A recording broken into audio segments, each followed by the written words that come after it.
After my husband's affair stole everything I owned, his mistress's husband came to me. He looked me dead in the eye and said, "I have $650 million. Just say yes, and tomorrow we will sign the papers at the courthouse." My name is Nia. I am 32 years old, and until a week ago, I thought I had the perfect life in Atlanta. As the founder and chief executive officer of a luxury botanical skincare empire, I built my wealth from the ground up fighting tooth and nail to secure my place in the highly competitive Buckhead district. I escaped the poverty of my youth, but I somehow married into a family of well-dressed parasites. Before I continue this story, let me know where you are watching from in the comments below. Hit like and subscribe if you have ever had to stand up to people who smiled in your face while actively plotting your total downfall. The nightmare began on a Tuesday evening. The sky over Atlanta had cracked open, unleashing a torrential downpour that soaked right through my designer trench coat. I had just returned from a brutal 2-week sourcing trip in Morocco, physically exhausted, but emotionally excited to surprise my husband Darren. We had been married for 7 years. I truly thought we were an unbreakable team.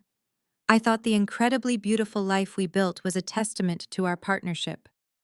I pulled up to my flagship store, a beautiful glass front boutique I had designed myself, down to the custom gold fixtures and the signature amber lighting. But when I swiped my keycard at the private employee entrance, the security light blinked red. Access denied. I tried again, wiping the heavy rainwater from the sensor. Denied. My heart hammered against my ribs. I peered through the heavy glass doors. The interior lights were bright inside. Standing near the main display counters was Darren, but he was not alone. A woman with flawless hair and an expensive silk dress was leaning against my custom marble counter, holding a glass of champagne. It was Vanessa. She was a widely known socialite in our elite circle, the wife of Elias Thorne, a tech billionaire whose powerful name demanded absolute respect across the entire city. Darren had his hand resting intimately on the small of her back.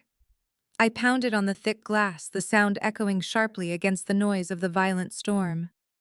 Darren looked up. He did not look surprised. He did not look guilty. He simply smirked, patted Vanessa on the shoulder, and strolled leisurely toward the door.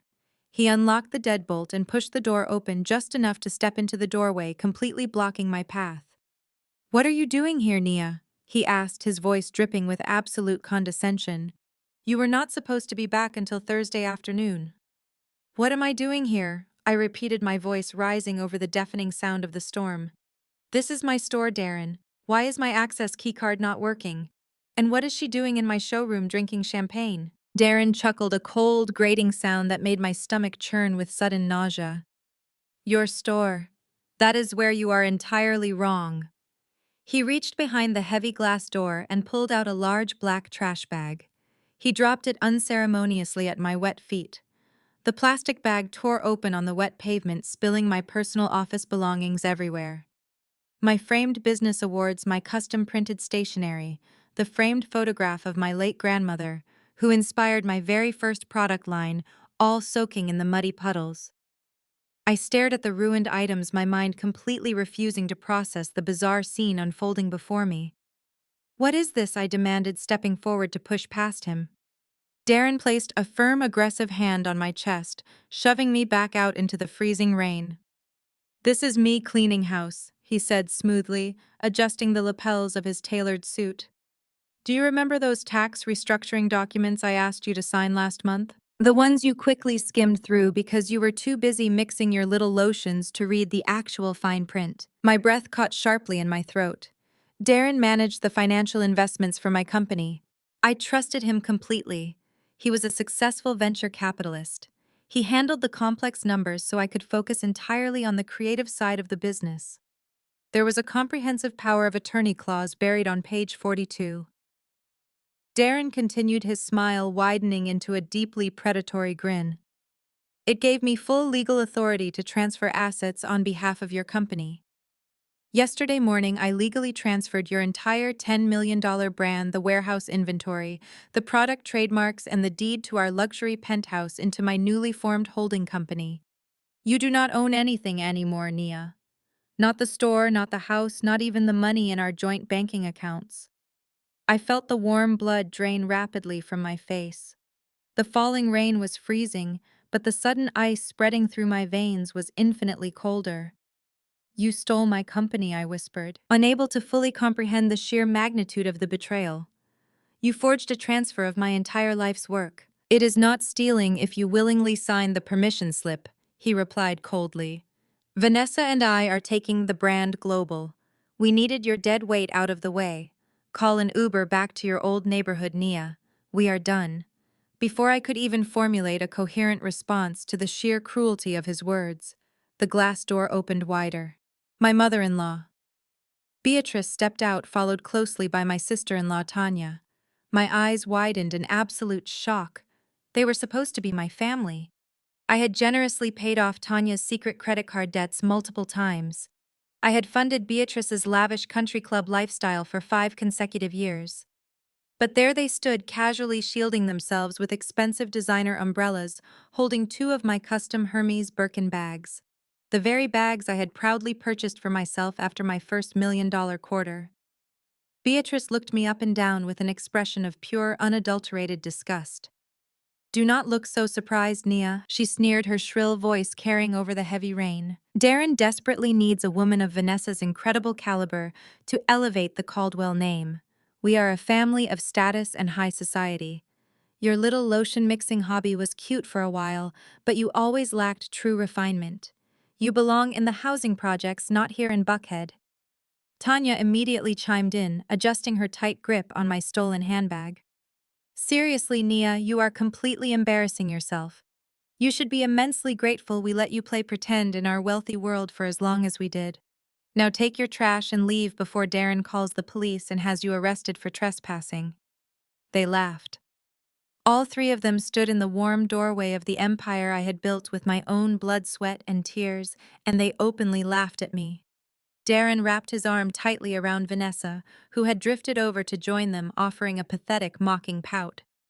"I am so terribly sorry," Nia, Vanessa cooed, taking a delicate sip of her expensive champagne. "But Darren simply needs a real partner. Someone who genuinely understands high society, not just someone who works for a living." The heavy door slammed shut. The deadbolt clicked securely into place. I stood utterly alone on the wet sidewalk, the freezing rain plastering my hair to my face and soaking my clothes completely through. My hands trembled violently as I reached into my trench coat pocket for my phone. I opened my banking application, praying desperately that Darren was lying, hoping that my personal emergency funds were still safely intact. The screen loaded slowly. Available balance $0.00. He had drained absolutely everything.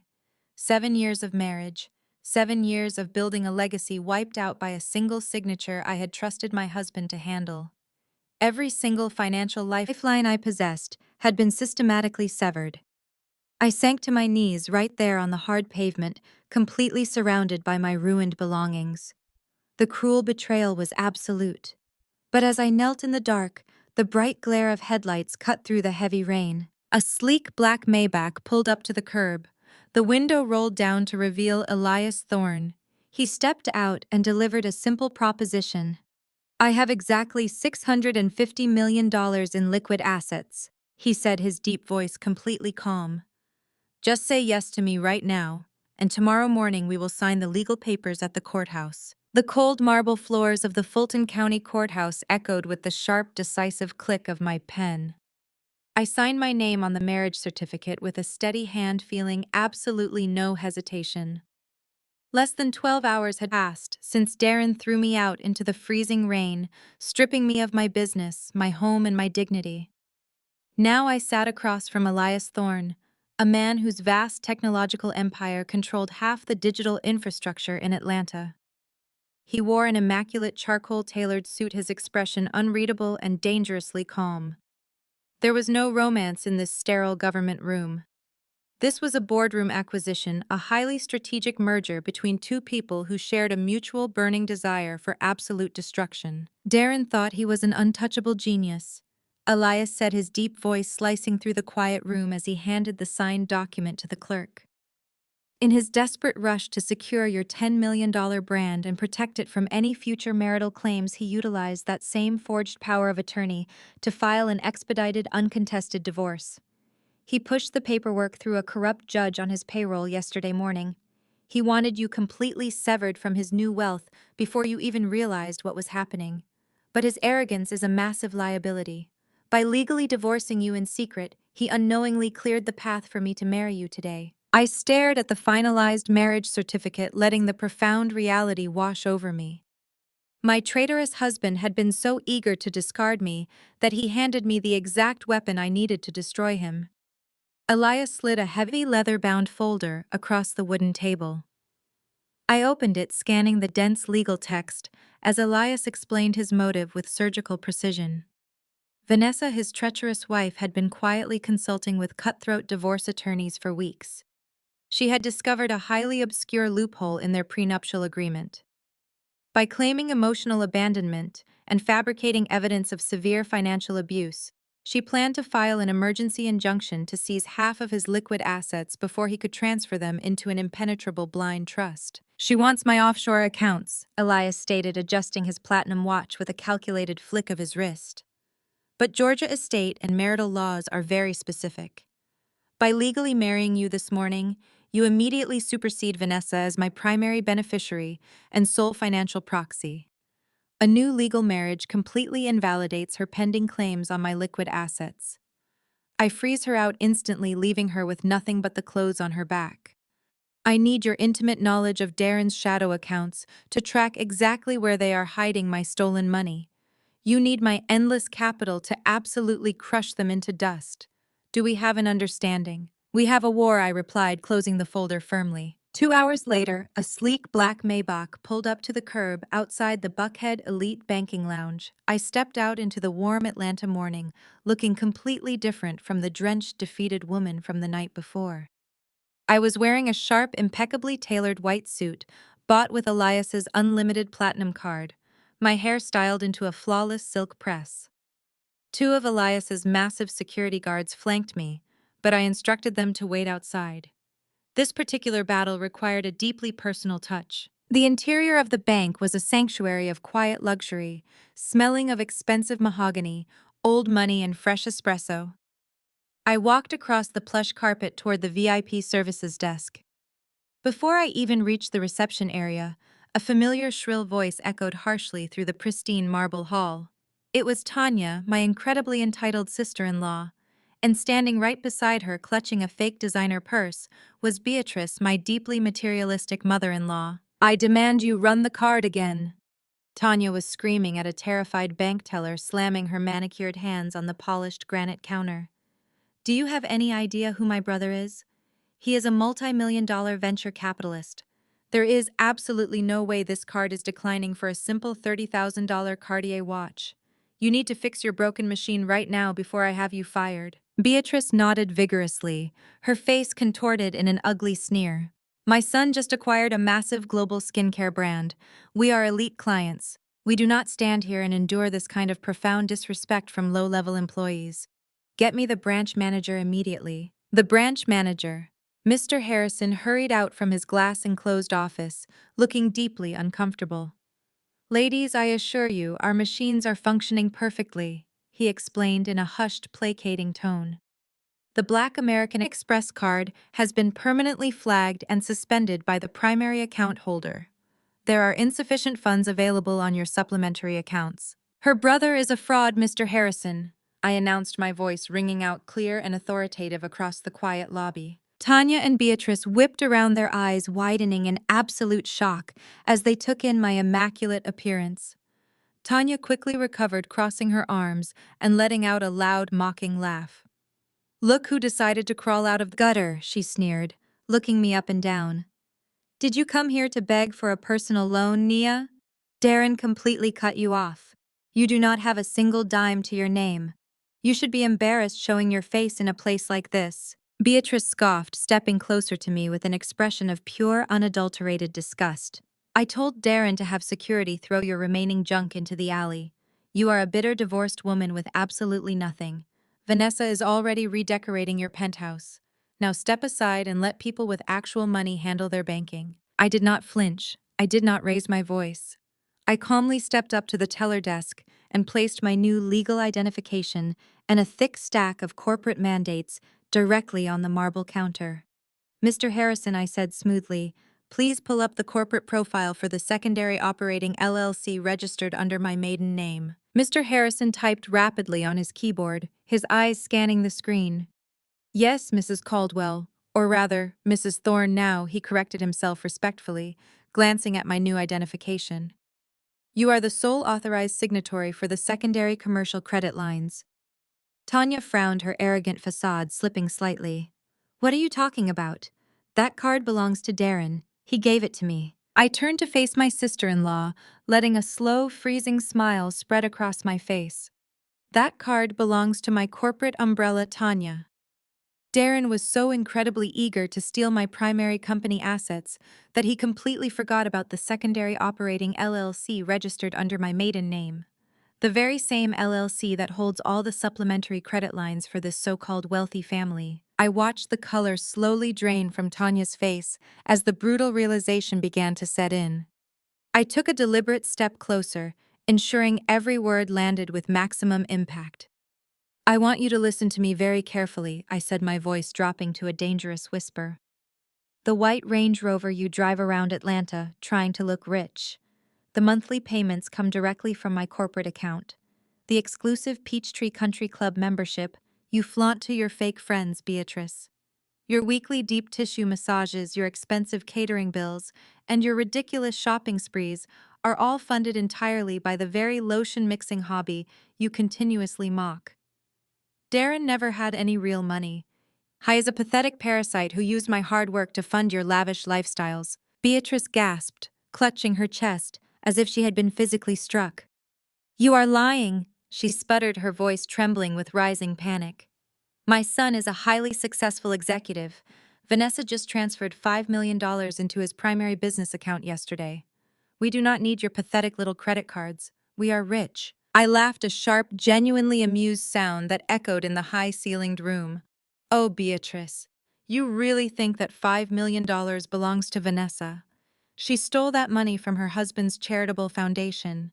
She funneled it illegally into Darren's accounts. They are not brilliant business partners. They are common thieves playing a very dangerous game with a billionaire who destroys people for sport. And as of this morning, Darren's new holding company assets are completely tied up in an aggressive escrow trap Elias and I set up. Darren is entirely broke. He cannot even afford to buy you a cup of coffee right now." I turned my attention back to the bank manager, who was watching the scene with wide, fascinated eyes. "Mr. Harrison, I instruct you to permanently cancel all supplementary cards attached to my corporate accounts. I want the remaining lines of credit completely frozen and shut down immediately. Furthermore, please initiate a formal chargeback process for any unauthorized luxury purchases made by these two individuals over the last 48 hours." "Absolutely, Mrs. Thorne," the manager replied efficiently. He took the black American Express card from the counter, picked up a pair of heavy scissors, and cut the plastic straight down the middle. The sharp snap of the card breaking sounded like a gunshot in the quiet room. Tanya let out a strangled cry of despair, reaching out for the destroyed card, as if it were a dying relative. "You cannot do this to us!" she shrieked, tears of genuine panic welling in her eyes. "I have a car payment due tomorrow. They will repossess my Range Rover. Then I suggest you start practicing how to ride the public bus," I replied coldly. Beatrice was hyperventilating, leaning heavily against the counter for support. "You vindictive, evil woman," she hissed, her face contorted with rage and fear. "Darren will destroy you for this. He will take everything you have left." I adjusted my tailored jacket and looked my former mother-in-law dead in the eye, feeling an overwhelming sense of absolute power. "Darren already tried his best to destroy me, Beatrice. But he failed. And now I am going to systematically dismantle his entire world piece by piece until he is begging me for mercy. Enjoy walking home in the heat. I hear the sidewalks in Buckhead are lovely this time of year." I turned gracefully on my heels and walked out of the bank, the sharp click of my designer heels echoing my victory. Behind me, Tanya began sobbing loudly, begging the manager to call her brother, while Beatrice shouted empty threats that faded into meaningless noise. I stepped out into the bright Atlanta sunshine, breathing in the sweet scent of revenge. The Maybach was waiting, and the real war was just beginning. 3 days later, the Buckhead elite descended upon the most exclusive private estate in Atlanta. Darren and Vanessa were hosting the grand launch party for his new venture capital firm, Apex Innovations. It was a spectacular, glittering display of stolen wealth. The sprawling mansion was lit up like a royal palace, with valets lining the sweeping driveway and classical musicians playing on the grand terrace. Inside the city's most influential African-American business leaders, politicians, and socialites mingled over beluga caviar and imported champagne. I knew exactly how this party had been funded. Every crystal chandelier, every piece of Wagyu beef, and the custom tuxedo on Darren's back had been paid for by the hostile takeover of my skincare empire. Darren was holding court in the center of the grand ballroom, projecting the false image of a brilliant, self-made financial titan. He had a glass of scotch in one hand and was gesturing expansively with the other, soaking up the praise of investors who had no idea they were looking at a common thief. Vanessa stood dutifully by his side, draped in a sheer gold gown, playing the role of the perfect adoring partner. She was working the room with a sickening sweetness, soaking in the compliments about her new relationship, completely unbothered by the fact that she was parading around with a married man. Not far away, my former mother-in-law Beatrice and sister-in-law Tanya were sipping champagne, acting as if the humiliating incident at the bank had never occurred. They were back in their element, pretending to be royalty. They thought I was destroyed. They thought I was sitting in some cheap motel crying over the loss of my 7-year marriage and my $10 million business. They were entirely wrong. The massive gold-leafed doors of the VIP entrance swung open. The security detail stepped aside respectfully. I walked into the grand ballroom arm in arm with Elias Thorne. I was wearing a custom floor-length crimson silk gown that hugged every curve, the emerald diamonds from Elias resting heavily against my collarbone. Elias looked like a king making an inspection of his subjects, his presence alone radiating absolute terrifying power. The reaction was instantaneous. The gentle hum of classical music and polite conversation did not just fade, it flatlined. A profound, heavy silence crashed down over the room as hundreds of eyes turned toward the entrance. The Buckhead elite knew exactly who Elias Thorne was. He was the apex predator of the Atlanta tech world, a man who swallowed companies whole and crushed competitors before breakfast. But they also knew who I was. The discarded working-class wife who had supposedly been legally wiped out and banished from high society just days prior. Seeing us together presenting a united, impenetrable front sent a visible shockwave through the crowd. I watched the color instantly drain from Darren's face. His arrogant smile vanished, replaced by a look of sheer, unadulterated panic. The glass of scotch in his hand trembled so violently that amber liquid spilled onto his expensive shoes. Beside him, Vanessa looked like she had just seen a ghost. Her eyes darted from Elias to me, her chest heaving as she struggled to process the impossible sight of her billionaire husband escorting her lover's ex-wife. In the corner, Beatrice actually dropped her champagne flute, the crystal shattering loudly against the marble floor. Vanessa lost whatever tiny shred of composure she possessed. Her face twisted into an ugly mask of rage and terror. She broke away from Darren and marched aggressively across the ballroom floor, her gold heels clicking sharply in the dead silence. "What is the meaning of this?" Vanessa shrieked, stopping a few feet away from us. Her voice echoed terribly against the high ceilings, shattering the sophisticated facade of the entire event. "Elias, what are you doing here with this woman? She is a psychotic, bitter ex-wife who has been stalking Darren. You need to leave right now." Elias did not even blink. He looked at Vanessa with the kind of mild distaste one reserves for a stain on the sidewalk. "You are raising your voice, Vanessa," he noted coldly. "It is highly unbecoming of a guest." "A guest," Vanessa shrieked, completely losing her mind. "I am the host of this gala. This is my event." She turned wildly toward the burly men stationed by the doors. "Security. I want this woman physically removed from the premises immediately." Throw her out into the street where she belongs. The security guards did not move a single muscle. They stood perfectly still, their hands folded behind their backs, looking straight ahead. Vanessa's face turned crimson. "Did you hear me?" she screamed, pointing a shaking manicured finger at me. "Remove her." Elias took a slow, deliberate step forward, shielding me slightly, though I needed no protection. His voice was incredibly low, yet it carried an undeniable chilling authority that reached every corner of the silent ballroom. "Security works for the building owner, Vanessa," he stated flatly.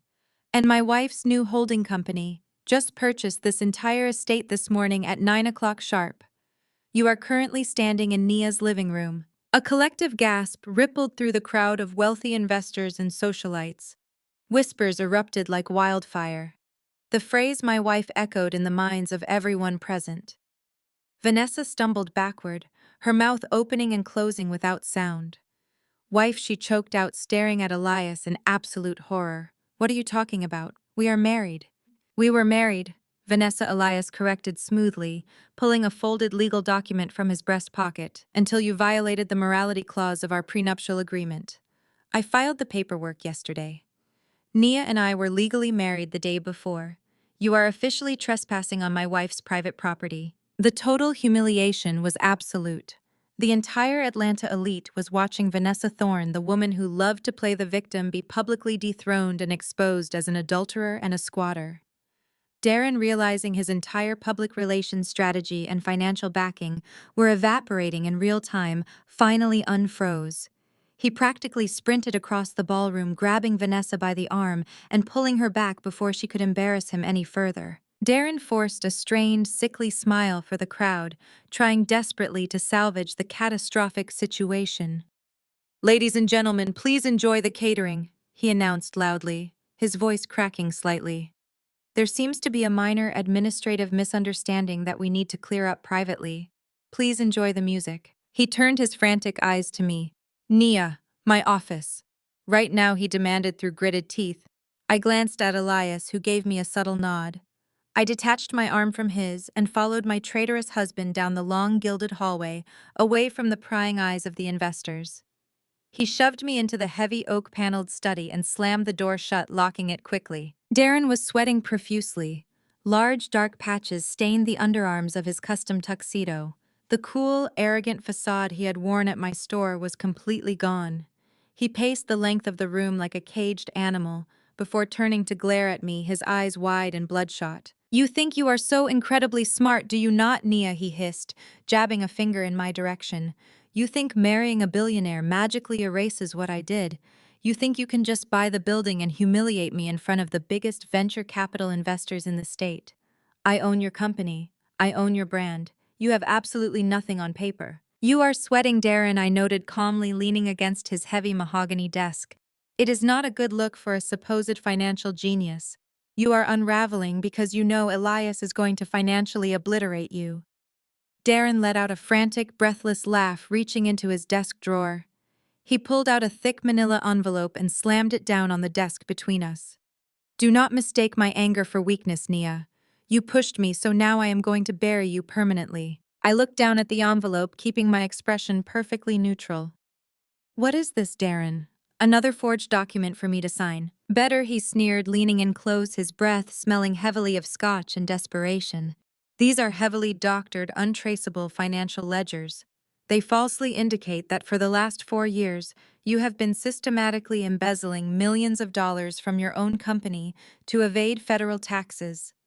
I have offshore account numbers, fake wire transfers, and forged emails, linking everything directly to your personal signature.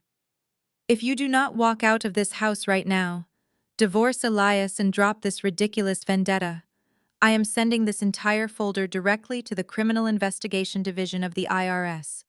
I will have you locked in a federal penitentiary for the next 20 years." I was shaking, terrified, and grasping at straws, but the threat was incredibly severe.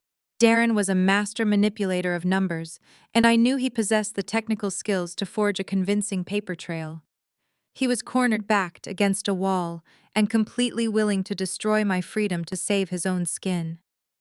He wiped a bead of sweat from his brow, his chest heaving as he waited for my inevitable surrender.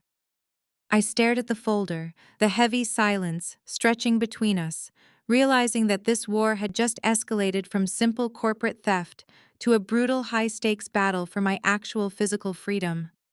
I refused to let him see the brief flash of terror in my eyes. He thought he had me cornered, but he had no idea what was coming next. I picked up the manila envelope and tossed it right back onto his desk. The paper slid out, fanning across the polished mahogany.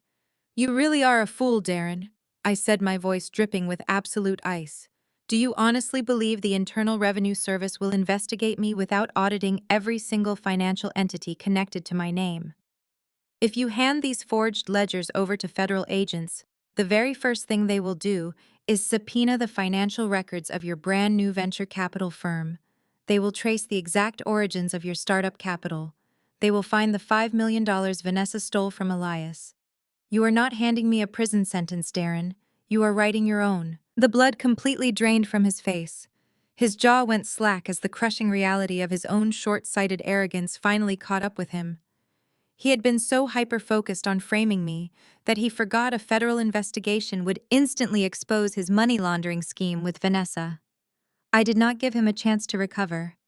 I turned on my heel, unlocked the heavy oak door, and walked out of the study, leaving him drowning in his own cold sweat. The very next morning, the battlefield shifted from the glittering ballrooms of Buckhead to the towering steel and glass fortress of Thorn Industries in downtown Atlanta.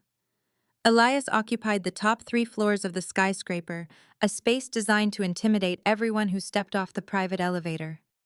I was sitting in the private adjoining lounge of his master office, reviewing the latest acquisition documents, when his head of security buzzed the intercom. "Mr. Thorne," the security chief announced, "there is a Tanya Caldwell in the lobby. She is demanding 10 minutes of your time. She claims she has highly sensitive proprietary information regarding your wife's skincare brand." Elias and I exchanged a long, calculated look. A slow, dangerous smile spread across his handsome face. "Send her up," he replied, pressing the intercom button. He turned his dark eyes to me. "It seems the rats are starting to abandon the sinking ship. Stay in the lounge, Nia. Let us see exactly what your sister-in-law thinks she has to offer." I left the connecting door cracked open just a fraction of an inch, ensuring I had a perfect view of Elias's massive desk, while remaining completely hidden in the shadows. A few moments later, Tanya practically strutted into the office. She was dressed in a loud, heavily branded designer dress that screamed new money desperation. Her oversized sunglasses pushed up into her hair.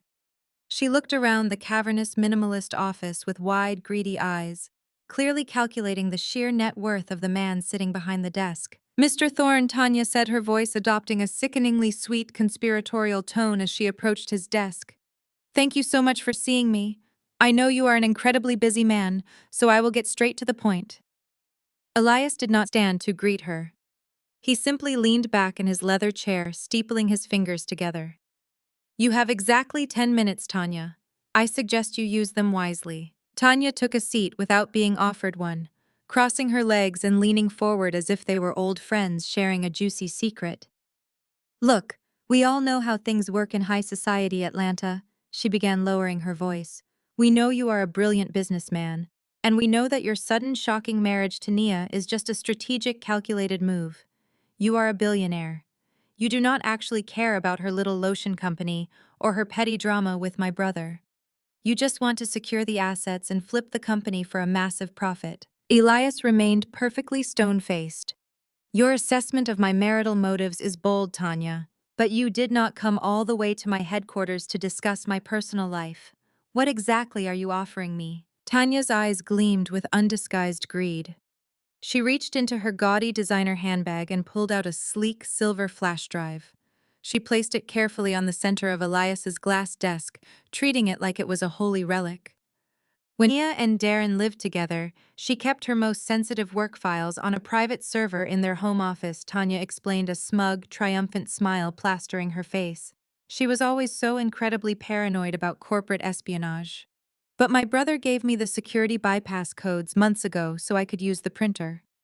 I copied her entire master directory before Darren locked her out of the penthouse. Elias stared at the flash drive, his expression betraying absolutely nothing. And what exactly is on this drive, Tanya? Everything, she breathed out, her eyes shining with malicious excitement. The exact proprietary botanical formulas for her top 3 best-selling serums. The exact chemical ratios the supplier contracts, the specific temperature thresholds for the compounding process. Everything you need to mass-produce her luxury products overseas for a fraction of the cost, completely cutting her out of the equation. You can take the brand global and pocket all the profit. Nia will be left with absolutely nothing, and you will make millions. Elias slowly reached out and picked up the flash drive, turning it over in his large hands. This is highly classified proprietary corporate data. You are offering to sell me stolen trade secrets. Tanya scoffed, waving her manicured hand dismissively. Please do not be so dramatic. I am simply offering you the keys to the kingdom. My brother is too busy worrying about his venture capital firm to realize the gold mine sitting right under his nose. But I know a smart investor when I see one. And what exactly is your asking price for this gold mine? Elias asked, pressing a small hidden button under his desk that activated the high-definition recording system built into the ceiling. Tanya leaned in closer, her greed overriding any remaining shred of common sense. $2 million, she stated confidently. Wire transferred into a private account by the end of the day. Darren cut up my credit cards and I have a lifestyle to maintain. 2 million is pocket change for a man like you, Elias. It is a win for both of us. Elias let out a low, dark chuckle that sent a shiver down my spine. It really is fascinating, he said, his voice dropping to a smooth, lethal cadence. You walked past 4 layers of corporate security, stepped into the office of a major technology CEO, and openly confessed to felony data theft while attempting to extort $2 million. Tanya frowned, her arrogant smile faltering slightly. What are you talking about? I am not extorting you. I am offering you a lucrative business deal. The heavy oak door to the adjoining lounge swung open. I stepped out into the bright light of the main office, my heels clicking sharply against the polished floor. You are not offering a business deal, Tanya, I said, my voice ringing out with absolute, undeniable authority.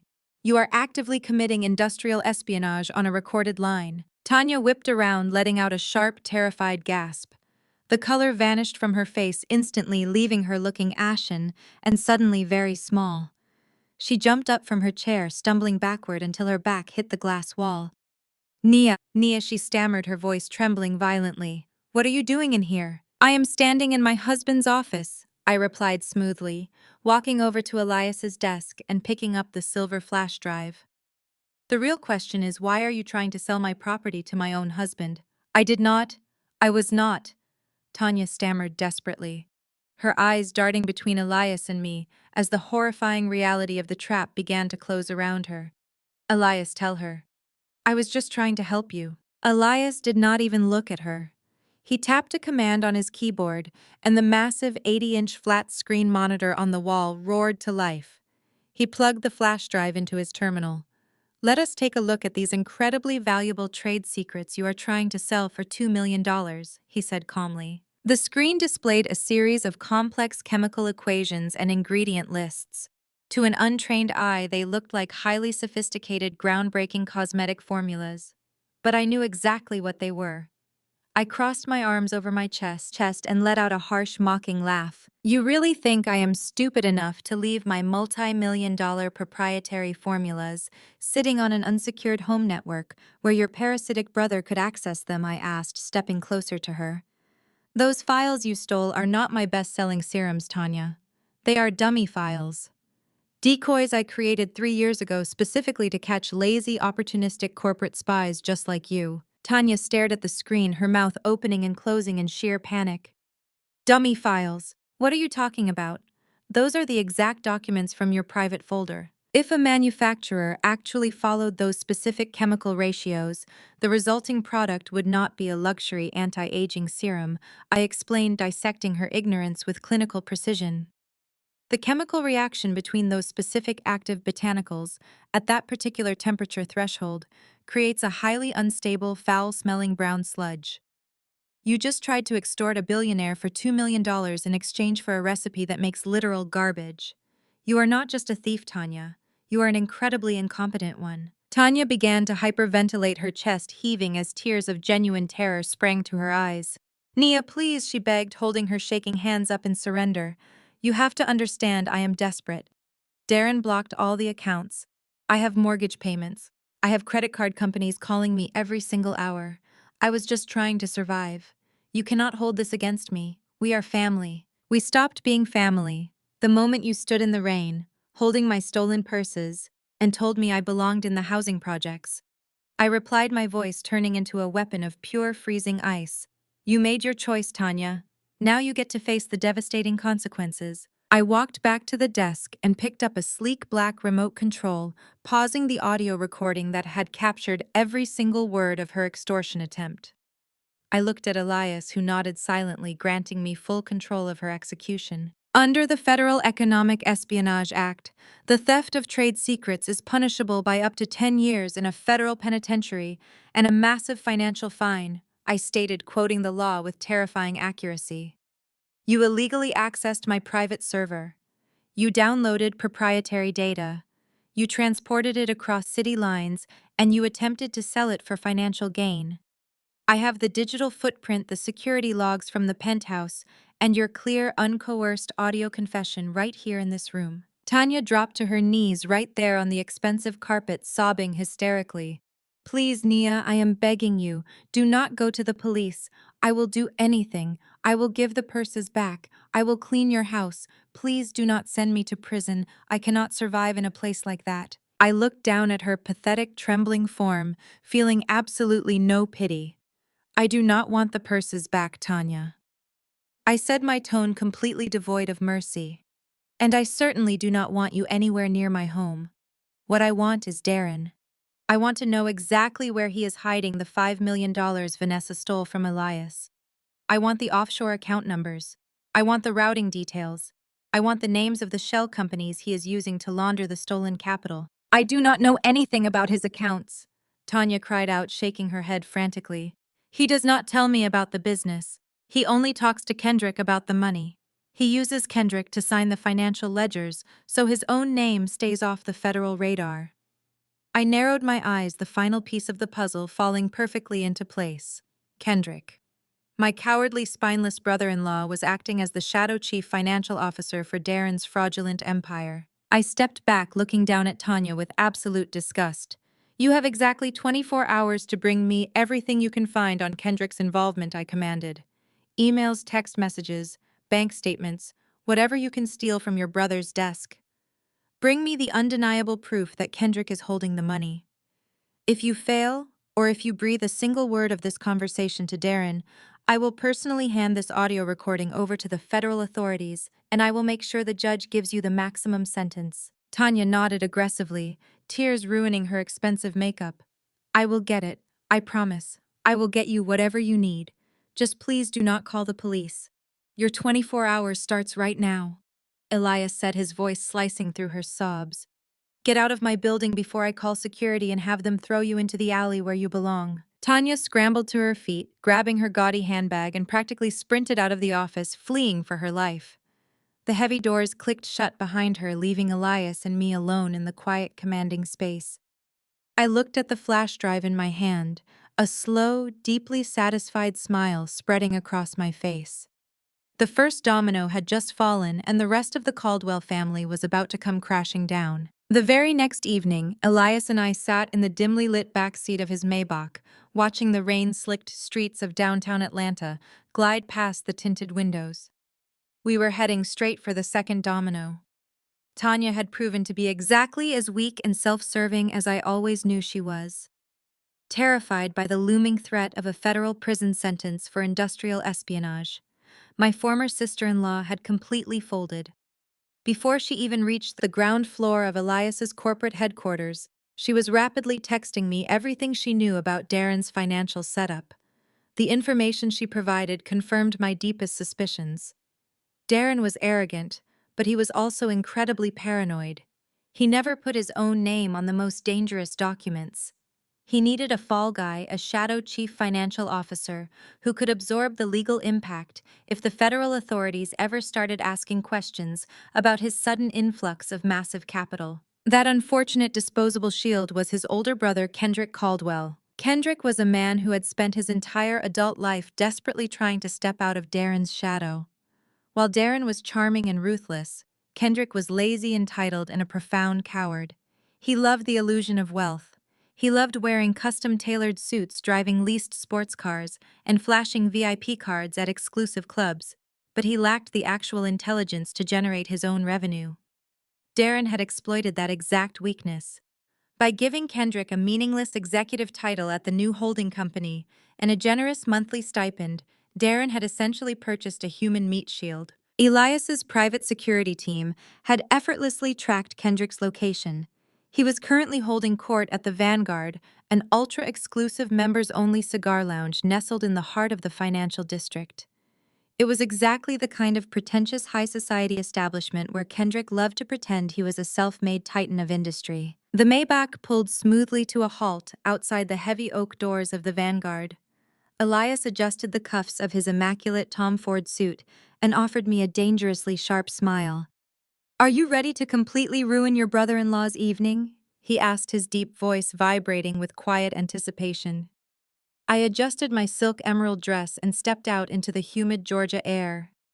"I am ready to ruin his entire life," I replied smoothly. We bypassed the strict hostess at the front desk. Elias did not need a reservation. His sheer presence parted the sea of wealthy patrons like a sharp knife. We moved through the main lounge, the air thick with the pungent aroma of aged tobacco, fine bourbon, and old money.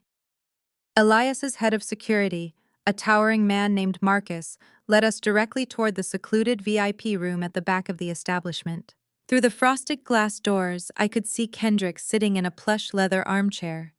He had a fat Cuban cigar clamped between his teeth and a glass of expensive scotch in his hand. He was surrounded by a small group of minor real estate developers, laughing loudly and gesturing expansively as he bragged about his supposed business acumen. He looked incredibly comfortable, completely oblivious to the massive storm that was about to rip his world apart. Elias gestured to his security team. Marcus pushed open the heavy glass doors and stepped into the VIP room. "Gentlemen," Marcus announced, his voice carrying the unmistakable tone of an absolute command. "This room has been reserved for a private executive meeting. You will all need to leave immediately." The real estate developers, recognizing Elias Thorne, stepping into the doorway, immediately scrambled to their feet. They muttered rushed apologies and practically sprinted out of the room, leaving Kendrick sitting entirely alone in his oversized leather chair. The smug, arrogant smile slowly melted off Kendrick's face as he took in the sight of Elias and me walking into his private sanctuary. "What the hell is this?" Kendrick demanded, though his voice cracked slightly, betraying his sudden panic. "Nia, what are you doing here? And why are you with him? Darren told us you were completely broke and living in a motel." Elias calmly locked the glass doors behind us. He walked over to the low mahogany table, grabbed Kendrick's expensive glass of scotch, and casually poured it directly into a nearby potted plant. "You talk far too much," Kendrick, Elias stated, taking a seat on the leather sofa opposite him. "And you drink too much of my stolen money. I suggest you sit back, close your mouth, and listen very carefully to my wife." Kendrick's eyes bulged in absolute shock.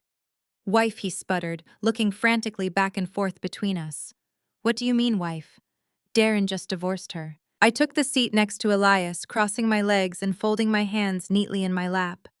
I stared at Kendrick with clinical, freezing detachment. Darren was so incredibly eager to steal my $10 million skincare brand that he legally severed our marriage in secret, I explained smoothly. He wanted to ensure I had absolutely no claim to his new holding company. But his arrogance blinded him. By finalizing the divorce, he left me completely free to marry a man who actually possesses the power to crush him. Now we are going to have a very serious conversation about your role as the Chief Financial Officer of Apex Innovations. Kendrick scoffed, trying desperately to regain his false bravado. He puffed his chest out and leaned forward. "I have nothing to say to you, Nia. I am a senior executive now. Darren and I are taking the brand global. We have massive investors backing us. You cannot just walk in here and intimidate me. I am not some low-level employee you can boss around." I let out a slow, deeply amused laugh. It was a cold, sharp sound that made Kendrick physically flinch. You really are a complete idiot, Kendrick, I said, reaching into my designer handbag. I pulled out a thick, heavy manila folder and slammed it down onto the mahogany table. Do you actually know what a senior executive does?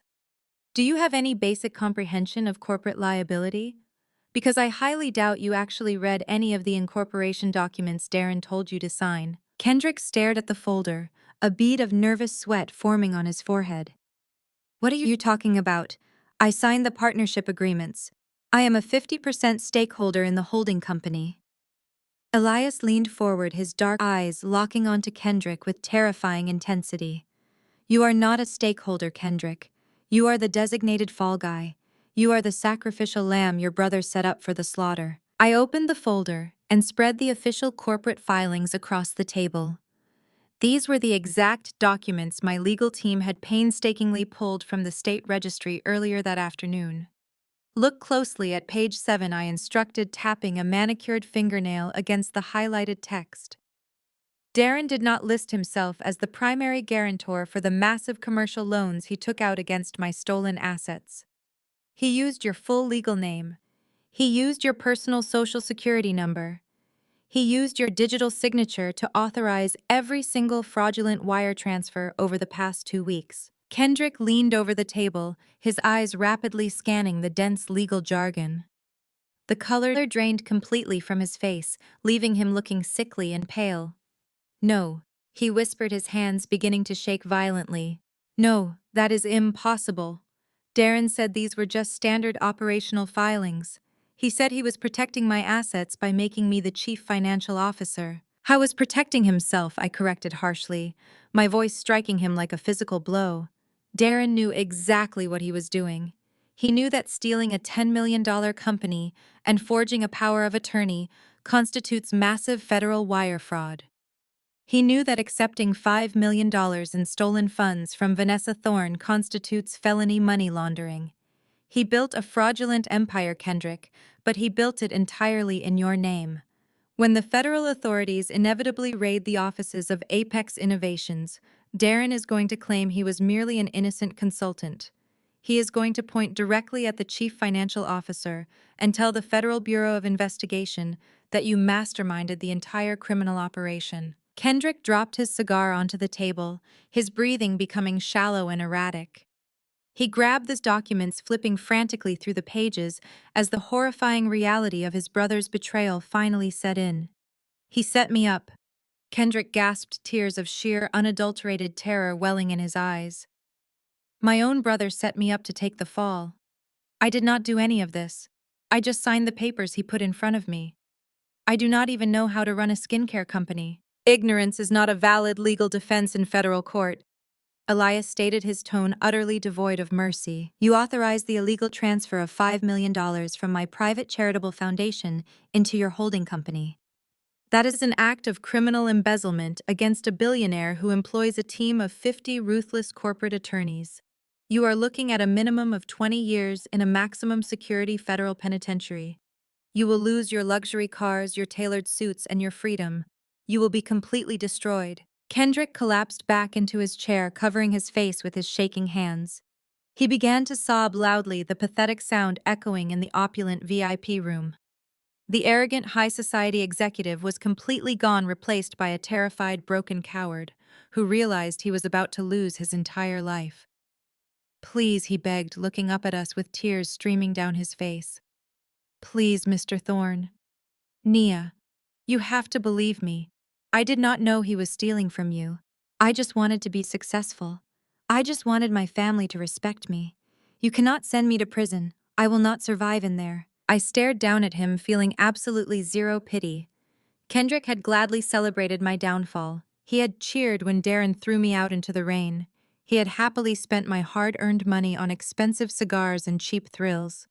But I needed his weakness to execute the final blow. I am not the one sending you to prison, Kendrick, I said smoothly, pulling a second blank document from my bag and placing it on the table alongside a silver pen. Your brother did that the moment he forged those signatures. But I am willing to offer you a very narrow escape route, a one-time opportunity to save yourself from absolute ruin. Kendrick grabbed the edge of the table, nodding frantically.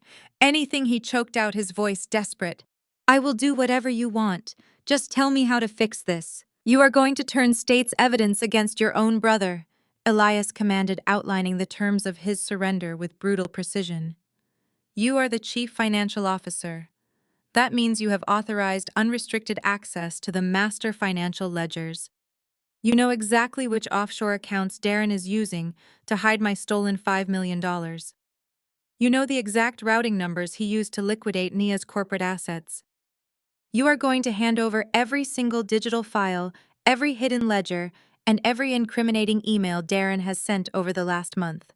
You are going to sign a sworn affidavit confirming that Darren Caldwell masterminded the entire operation and manipulated your signature. And if you attempt to warn him, I added, stepping closer to ensure he felt the full weight of my threat. If you breathe a single word of this conversation to Darren, Beatrice, Tanya, or Vanessa Elias, we'll personally hand these fraudulent loan documents over to the federal prosecutor tomorrow morning. We will let the government seize everything you own, and we will watch them lock you in a cell for the rest of your natural life. I will get the ledgers. Kendrick sobbed, picking up the silver pen with trembling fingers. I have the master decryption key on my personal laptop. I have the bank routing numbers from the Cayman Islands. I will give you absolutely everything you need to destroy him. Just please keep me out of federal prison. He hastily signed his name on the sworn affidavit, effectively selling out his own brother to save his own skin. I watched him surrender, a cold, deeply satisfying feeling settling into my chest. The Caldwell family was a house of cards built on lies, greed, and profound selfishness. Darren had meticulously engineered my total destruction, thinking he was the smartest man in Atlanta. He failed to realize that by surrounding himself with weak, greedy parasites like Tanya and Kendrick, he had engineered his own spectacular downfall. I picked up the signed affidavit and placed it carefully back into my designer handbag. You have exactly 12 hours to deliver the master ledgers to Elias's security team, I instructed, turning my back on the weeping, broken man. Do not make us come looking for you again, Kendrick. Elias and I walked out of the cigar lounge, leaving the shattered remains of Darren's shadow executive behind us. We stepped back into the warm Atlanta night, the heavy humidity wrapping around us. Elias looked down at me, a glimmer of profound respect shining in his dark eyes. You are absolutely ruthless, Mrs. Thorne, he murmured, opening the door of the Maybach for me. I slid into the luxurious leather seat, staring out at the glittering city skyline. I learned from the very best, Elias, I replied softly. Darren wanted to play a game of corporate warfare. Tomorrow morning I'm going to show him exactly what a hostile takeover truly looks like. The morning sun broke over the Atlanta skyline, casting long, sharp shadows across the polished hardwood floor of Elias Thorne's master office.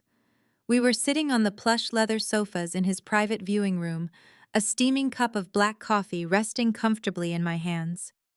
The massive 80-inch monitor on the wall was not displaying global stock tickers or corporate acquisition targets. Instead, it was tuned directly to the most popular daytime television program in the state, Good Morning Atlanta. And sitting right there on the brightly lit studio stage, looking like a perfectly tragic martyr, was Vanessa Thorne. She was dressed in a modest pale pink sheath dress that was clearly chosen to make her look incredibly soft and vulnerable. Her usually dramatic makeup had been toned down to a subtle, fresh-faced glow, and she clutched a crumpled tissue in her manicured hands. The talk show host, a prominent media figure known for her sensationalized interviews, leaned forward with an expression of deep manufactured sympathy. Vanessa, the host, murmured, placing a comforting hand on her knee.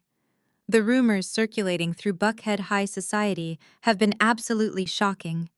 You are claiming that your billionaire husband, Elias Thorne, is subjecting you to severe financial and emotional abuse, and that this is all being orchestrated by his new wife, Nia Caldwell. Can you tell us what you are going through? Vanessa let out a shaky, perfectly timed breath. A single tear rolled down her cheek, stopping just before it ruined her mascara. It has been a total nightmare, she whimpered, dabbing her eyes with the tissue. Elias is a ruthless, controlling man. When I tried to leave him because of his controlling behavior, he completely froze my bank accounts. He cut off my credit cards and locked me out of my own home. And then he married Nia out of pure vindictive spite. Vanessa looked directly into the television camera, her eyes wide and pleading. Nia is a deeply jealous, obsessed woman. She could not handle the fact that her husband Darren fell in love with me. Darren is a brilliant, successful venture capitalist, and Nia was just holding him back with her petty insecurities. When Darren finally found the courage to ask her for a divorce, Nia completely lost her mind. She partnered with my abusive husband to systematically terrorize us. They are trying to steal Darren's new company, Apex Innovations. Nia is a bitter, scorned woman who will stop at nothing to destroy our happiness. I watched the television screen, taking a slow, measured sip of my coffee. My expression remained entirely neutral. I did not feel a single ounce of anger. I felt clinical. I was watching a cornered animal thrash blindly in a trap it did not even realize it was standing in. The public reaction was immediate and entirely predictable. Elias tapped his tablet, projecting the live social media feeds onto a secondary monitor. The hashtag Justice for Vanessa was already trending across local Atlanta networks. The court of public opinion is notoriously fickle, and Vanessa was playing the role of the beautiful, persecuted socialite to absolute perfection. Her performance was designed to paint Elias as a greedy tyrant and me as an unhinged, discarded wife desperately clinging to relevance. But Vanessa was not the only one desperately trying to control the narrative. The screen shifted to a viral video uploaded just an hour prior. It was Beatrice, my former mother-in-law, sitting in the opulent living room of her foreclosed estate, wearing a string of pearls I had purchased for her 50th birthday. Beatrice stared into the camera of her smartphone, her face contorted into an expression of pious, self-righteous indignation. "I am speaking out today to protect my son Darren Caldwell," she announced, her shrill voice grating against my ears. "For 7 years, my son was trapped in a miserable, suffocating marriage with Nia. We welcomed that girl into our high society family, despite her incredibly low-class working-class background. We gave her grace, we gave her opportunities. But Nia is a barren, deeply bitter woman who could never give my son the family he so desperately deserved." I felt Elias shift on the sofa beside me. His dark eyes flicked toward me, checking for any sign of emotional damage. The comment about being barren was a low, calculated blow. Beatrice knew exactly why Darren and I never had children. Darren had secretly refused to undergo fertility testing, blaming my stressful work schedule for our lack of a family, a manipulation I only discovered after the divorce was finalized. He had gaslit me into believing my ambition was destroying my chances of motherhood, while he was quietly spending his nights with Vanessa in downtown hotels. Beatrice continued her vicious rant, pointing an accusing finger at the camera lens. When Darren finally found true love and actual refinement with Vanessa, Nia turned into a monster. She is a psychotic stalker who is currently using Elias Thorne's money to illegally target my son's legitimate business. She even attacked me and my daughter Tanya at our private bank, screaming like a lunatic and unlawfully canceling our family credit cards. I am begging the authorities to step in and stop this deranged woman before she hurts my son. The video ended, leaving a heavy, toxic silence hovering in the private viewing room. They were completely desperate. Darren, knowing that his brother Kendrick had likely vanished into protective custody with the master financial ledgers, had deliberately deployed his mother and his mistress to wage a brutal media war. They were trying to paint me as the ultimate villain, to discredit any future legal actions we might take against them. They wanted the public to view any financial retaliation as an act of jealous, unhinged revenge, rather than a legitimate, legally sanctioned recovery of stolen corporate assets. "Are you all right?" Elias asked, his voice a low, rumbling baritone that grounded me instantly in the reality of our fortified sanctuary. I set my coffee cup down on the glass table, smoothing an invisible crease from my tailored trousers. "I am perfectly fine, Elias. They are just words. Desperate, empty words from people who are about to lose absolutely everything they hold dear." Elias smiled, a cold, terrifying expression that promised absolute destruction. He reached over and picked up a heavy leather-bound legal folder from the table. "It is actually quite beautiful," he murmured, opening the folder to reveal a stack of freshly stamped court documents. Vanessa just went on a syndicated national television broadcast and publicly accused me of financial abuse and illegal asset seizure. She accused you of corporate stalking and extortion. He slid a specific document across the table. It was a court-ordered injunction signed by a federal judge just 3 days ago. We filed a comprehensive gag order during the initial divorce proceedings prohibiting her from discussing my financial assets, our prenuptial agreement, or any ongoing litigation in any public forum. Elias explained, his eyes gleaming with dark, predatory satisfaction. By giving that tearful, pathetic interview on Good Morning Atlanta, Vanessa did not just commit civil defamation against you. She committed blatant documented perjury and directly violated a federal gag order on live television. I looked at the legal document, reading the strict stipulations imposed by the judge. The pieces of the trap were snapping together flawlessly. She just handed you the exact legal ammunition you need to trigger the penalty clause in your prenuptial agreement. I realized the sheer brilliance of his strategy becoming crystal clear. Exactly, Elias said, leaning back against the leather sofa with a look of supreme confidence. If she had stayed quiet, she might have dragged the divorce out for years, draining my legal resources and constantly playing the victim in family court. But she could not resist the spotlight. Her raging narcissism is her fatal flaw. My attorneys purposefully leaked a fake settlement offer to the press yesterday, suggesting I was willing to concede half my liquid assets. Vanessa panicked, thinking public pressure would force me to settle faster. Instead, she just legally forfeited every single dime she thought she was going to extort from me.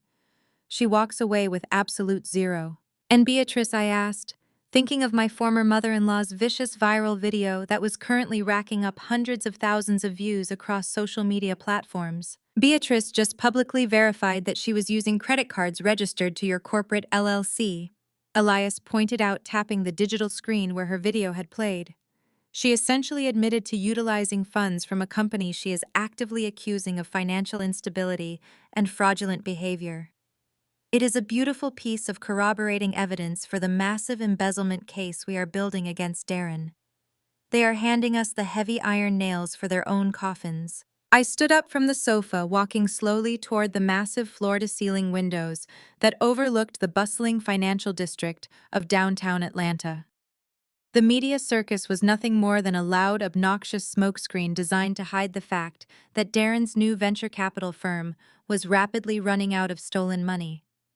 With Kendrick's master ledgers currently in the hands of Elias's elite forensic accounting team, Darren's fraudulent empire was resting on a foundation of gasoline, and we were holding the only match. Let them have their 15 minutes of fleeting fame on daytime television, I said, turning my back on the glittering city skyline.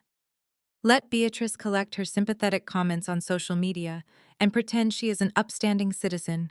Let Vanessa enjoy the bright studio spotlight while it lasts.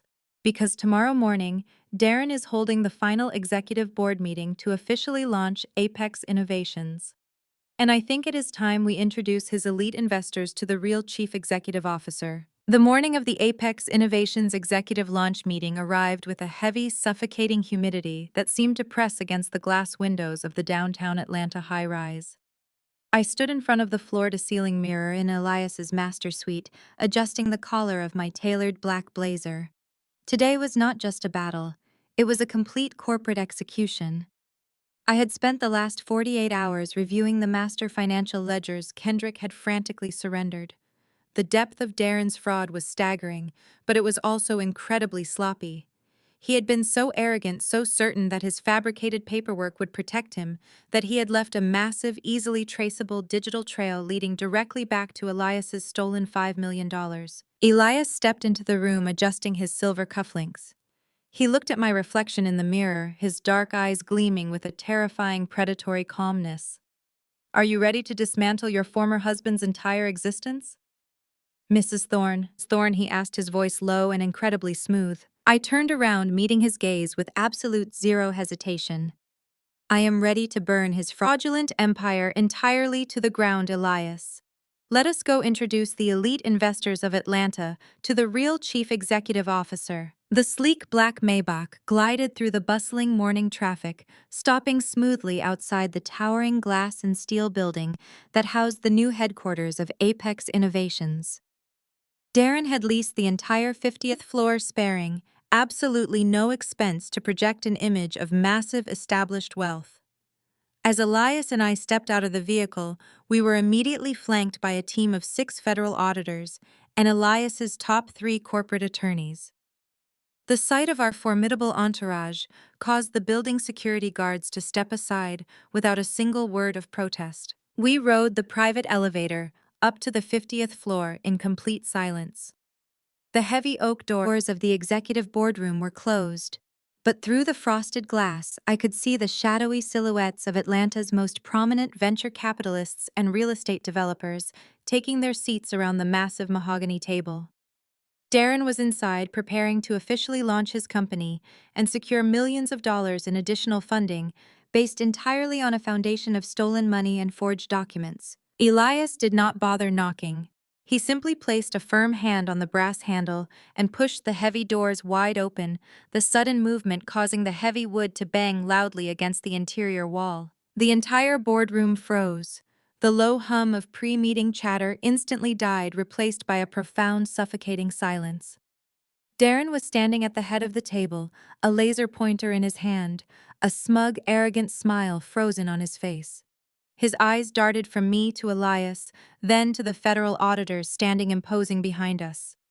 The laser pointer clattered onto the mahogany table, breaking the dead silence. "What is the meaning of this?" Darren stammered, his voice cracking noticeably as he desperately tried to maintain his authoritative facade in front of the wealthy investors. "This is a private executive meeting. Security removed these people immediately." No one moved. The investors, recognizing the sheer terrifying power of Elias Thorne, remained completely silent in their high-backed leather chairs. "You do not have the authority to call security in this building." Darren Elias stated, his voice a low, lethal rumble that commanded absolute attention. "Because as of 9 o'clock this morning, my holding company successfully acquired the commercial lease for this entire floor. You are currently trespassing on my private property, and you are illegally utilizing stolen assets to defraud every single investor sitting in this room." The investors exchanged alarmed, frantic glances. A prominent real estate developer sitting near the front of the table frowned, looking directly at Darren. "Stolen assets. What is he talking about, Caldwell? You assured us the initial $5 million startup capital was fully vetted and secured through your private holding company." I stepped forward, taking my place at the head of the mahogany table directly opposite my terrified, sweating former husband. I placed a thick, heavy stack of financial ledgers down onto the polished wood. "Darren Caldwell is a common, desperate thief," I announced, my voice ringing out clear and undeniably authoritative across the silent boardroom.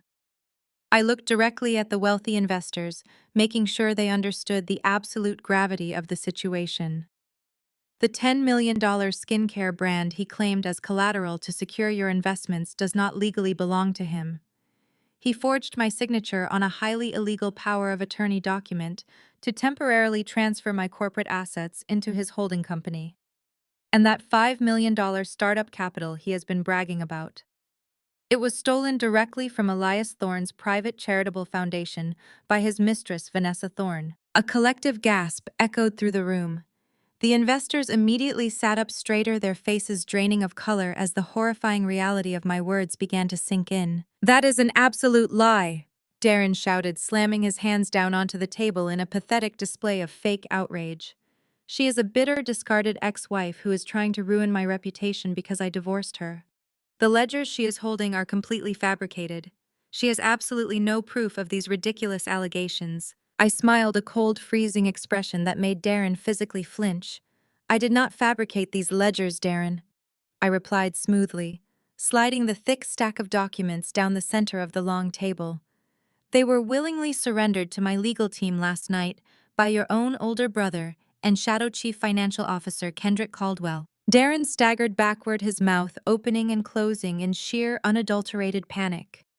The arrogant, untouchable executive was completely gone, replaced by a terrified, cornered fraudster who realized his entire criminal operation had just been blown wide open from the inside. "Kendrick signed a fully sworn, notarized affidavit, confirming that you manipulated his signature to authorize the illegal transfer of my corporate assets." I continued, my voice slicing through the heavy tension in the room. He also provided the exact offshore routing numbers you used to hide the $5 million Vanessa stole from her husband.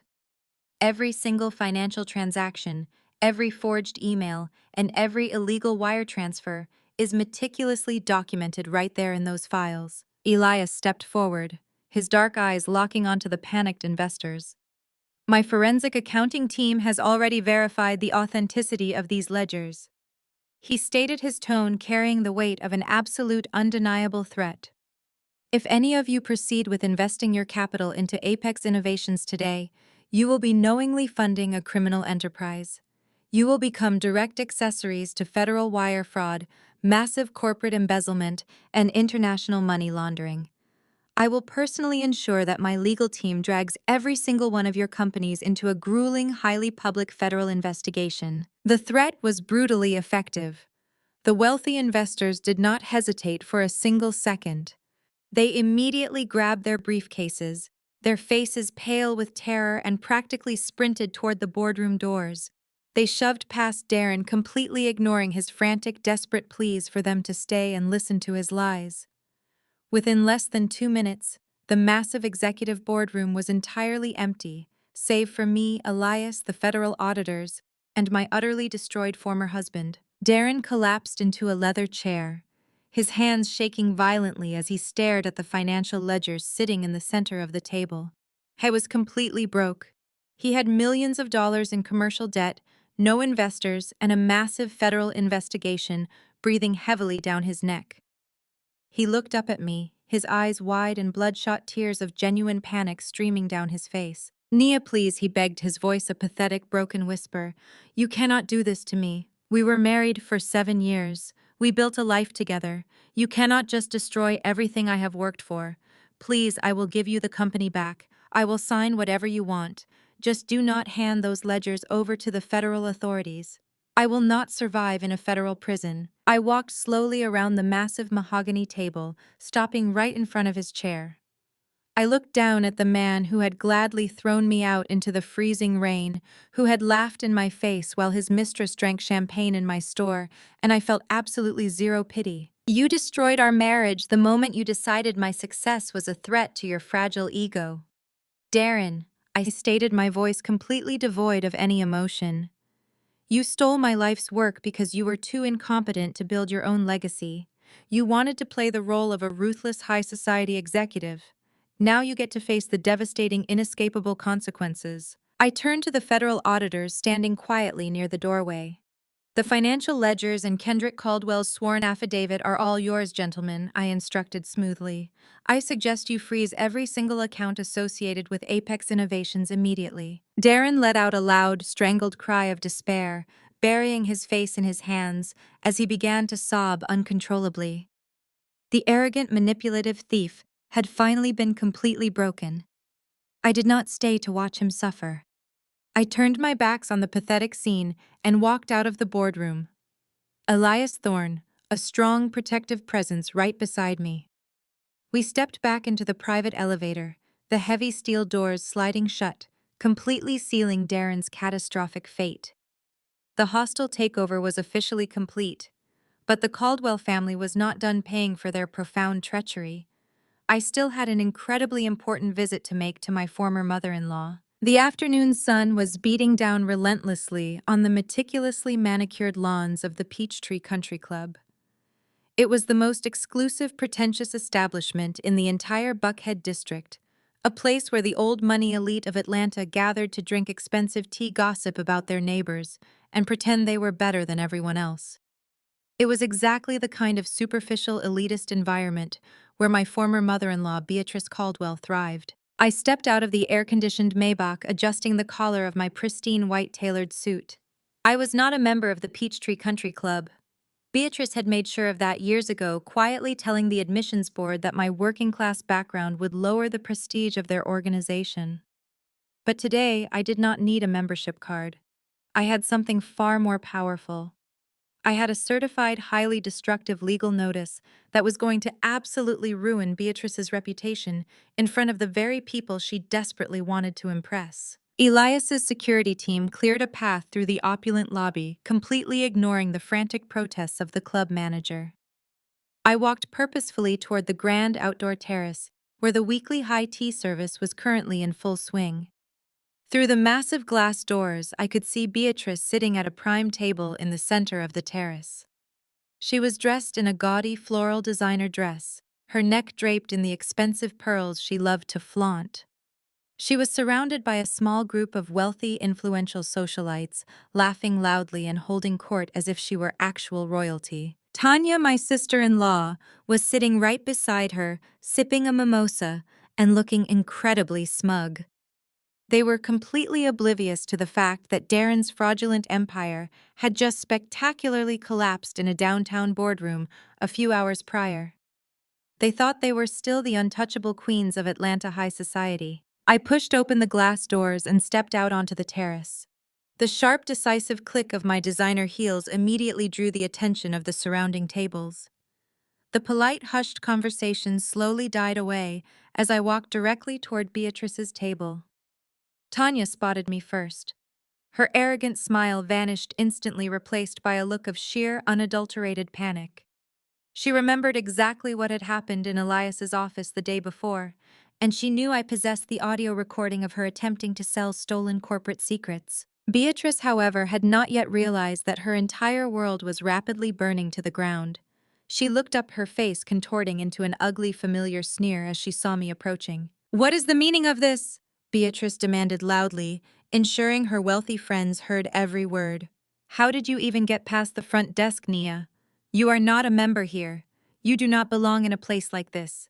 "Security!" she yelled, waving her manicured hand frantically toward the club manager who was hovering nervously near the doorway. "Remove this woman immediately. She is harassing my family." The socialites at her table exchanged alarmed, judgmental glances, clearly scandalized by the sudden disruption to their elegant afternoon tea. I did not stop. I walked right up to their table and placed a heavy certified legal document directly on top of Beatrice's delicate china plate. "I do not need a membership to deliver a legal notification. Beatrice," I stated, my voice clear, cold, and carrying effortlessly across the quiet terrace. "I thought you would prefer to receive this information privately, but since you insist on making a public scene, I am more than happy to oblige." Beatrice stared at the document, her hands trembling slightly as she read the bold red lettering printed across the top of the page. "Notice of immediate foreclosure and eviction." "What is this nonsense?" Beatrice hissed, her voice dropping to a frantic whisper. She desperately tried to slide the document off her plate and hide it from the prying eyes of her wealthy friends. "Darren pays the mortgage on the family estate. We are not being foreclosed on. You are lying." I let out a slow, deeply amused laugh that made Tanya physically flinch in her seat. "Your son did not pay the mortgage on the family estate this month." "Beatrice," I explained smoothly, ensuring my voice was loud enough for the neighboring tables to hear perfectly. "In fact, Darren has not paid the mortgage in 3 months. He secretly took out a massive second mortgage against your home to pay the exorbitant retainer fees for Vanessa's high-profile divorce attorneys. He used the roof over your head to fund his mistress's legal battles." Beatrice gasped, clutching her chest dramatically. "That is a lie," she shrieked, her face turning a blotchy, unattractive shade of crimson. "Darren is a highly successful venture capitalist. He just launched a massive firm today. We are rich. We do not have mortgage problems." Tanya squeezed her eyes shut, shrinking back into her chair, clearly wishing the ground would open up and swallow her whole. She knew Darren's firm was a total sham, but she had been too terrified of my threats to warn her mother. "He launched a fraudulent firm using stolen money," Beatrice Y corrected harshly, completely dismantling her false narrative in front of her elite social circle. "And this morning, federal auditors froze every single account associated with his name. Darren is completely broke. He cannot afford his custom tuxedos, he cannot afford Vanessa's legal fees, and he certainly cannot afford the massive payments on your heavily mortgaged estate. The bank is foreclosing tomorrow morning at 8 o'clock sharp. You are officially being evicted from the Caldwell mansion." The wealthy socialites at the table gasped in unison. Whispers immediately erupted across the terrace. The elite women of Buckhead, who had spent years listening to Beatrice brag about her son's supposed financial genius, were now eagerly witnessing her total humiliating downfall. They thrived on high society scandal, and Beatrice had just become the biggest, most pathetic joke in Atlanta. "You vindictive, evil woman!" Beatrice screamed, completely losing her mind. She jumped up from her chair, raising her hand to slap me across the face. I caught her wrist effortlessly, my grip tight and unyielding. I stared deep into her panicked, furious eyes, feeling absolutely no sympathy for the woman who had tormented me for 7 years. "You wanted high society so badly." "Beatrice," I whispered, my voice a lethal, freezing current. "You loved looking down on my working-class background. You loved telling me I belonged in the housing projects. Let us see exactly how high society treats you when you are completely homeless and your son is sitting in a federal penitentiary for wire fraud." I released her wrist, pushing her hand away with a look of profound disgust. Beatrice stumbled backward, collapsing into her chair, sobbing loudly, as the crushing reality of her impending homelessness finally set in. Tanya was crying silently beside her, knowing she was equally ruined. I adjusted my white tailored jacket and looked around the terrace. The wealthy patrons were staring at Beatrice with a mixture of pity and intense, undeniable judgment. Her carefully constructed facade of generational wealth and status had been completely shattered, exposing the desperate parasitic reality underneath. I turned my back on the weeping women and walked gracefully off the terrace, leaving them to deal with the brutal public consequences of their own greed. The eviction was going to be a highly publicized, deeply humiliating spectacle, and I fully intended to watch every single second of it. But Darren was not finished fighting yet. Cornered animals always lash out, and my fraudulent former husband was about to make one last incredibly stupid attempt to save himself in a federal deposition room. And Elias and I were going to be waiting for him with the ultimate checkmate. The heavy, suffocating silence of the federal deposition room was broken only by the sharp, rhythmic clicking of the court reporter's stenography machine. It had been exactly 2 weeks since Darren's fraudulent empire spectacularly collapsed during the Apex Innovations launch meeting, and he was cornered, absolutely desperate and incredibly dangerous. Unable to accept total defeat, Darren had initiated an emergency lawsuit, falsely claiming that I had egregiously breached my fiduciary duty. He was suing me for $10 million, seeking maximum compensation for emotional distress and demanding the immediate freezing of all my personal assets. I sat perfectly still at the long, polished conference table, my posture impeccably straight, my hands folded neatly in my lap. I was dressed in a tailored charcoal gray suit, projecting an image of absolute unshakable calm. Elias sat beside me, radiating a quiet, terrifyingly lethal energy. Across the table, Darren was sweating profusely. His tie loosened, his eyes dark and frantic. His high-priced attorney, a slick, aggressive man named Richard Vance, was currently pacing the length of the room, preparing to launch his offensive. Mrs. Thorne Vance began, his voice dripping with condescension, as he stopped directly across from me. "Let us discuss the events leading up to your sudden, highly convenient marriage to Mr. Elias Thorne. My client Darren Caldwell asserts that you were engaged in a lengthy, deeply inappropriate extramarital affair with Mr. Thorne while you were still legally married." I did not blink. I did not frown. I maintained absolute eye contact with the attorney, allowing his baseless accusations to fall completely flat against my stone-cold composure. Darren smirked, misinterpreting my silence as weakness. "Tell them, Nia," he sneered, leaning forward aggressively. "Tell them how you deliberately sabotaged our business relationship because you were mentally unstable. Tell them how you completely abandoned your corporate responsibilities to run off with another man. You forced me to step in and restructure the company assets to protect our investors from your erratic, unpredictable behavior." Vance nodded, producing a stack of printed documents and slamming them down onto the table. "We have substantial evidence suggesting you were neglecting your executive duties, Mrs. Thorne. My client stepped in to salvage the brand. You willingly signed a comprehensive power of attorney, granting him full legal authority to reorganize the corporate structure." I looked down at the documents. They were the exact forged tax restructuring forms Darren had used to steal my company. The signature at the bottom of the final page was a flawless, masterful recreation of my own handwriting. Darren had practiced it perfectly, anticipating this exact moment. He thought he held the ultimate unbeatable trump card. "Is this your signature?" Mrs. Thornvance demanded, pointing sharply at the blue ink. "Did you or did you not authorize Darren Caldwell to act as your sole legal proxy on the 15th of October?" I remained completely silent, my expression unreadable. I was not going to defend myself against his gaslighting. I was going to let Darren talk. I was going to let him dig his own grave so incredibly deep that he would never ever climb out. Darren let out a harsh, mocking laugh, his arrogance completely overriding his survival instincts. "She knows it is her signature," he stated, his voice laced with triumph. "She sat right in our home office and signed every single page. I managed the entire asset transfer, personally handling every legal detail myself to ensure the company was protected from her gross incompetence. I finalized the restructuring exactly as she requested on the 15th of October." The court reporter's fingers flew across the keys, officially entering his statement into the federal record. Elias's lead attorney, a brilliant, ruthlessly methodical woman named Sarah Jenkins, finally stood up.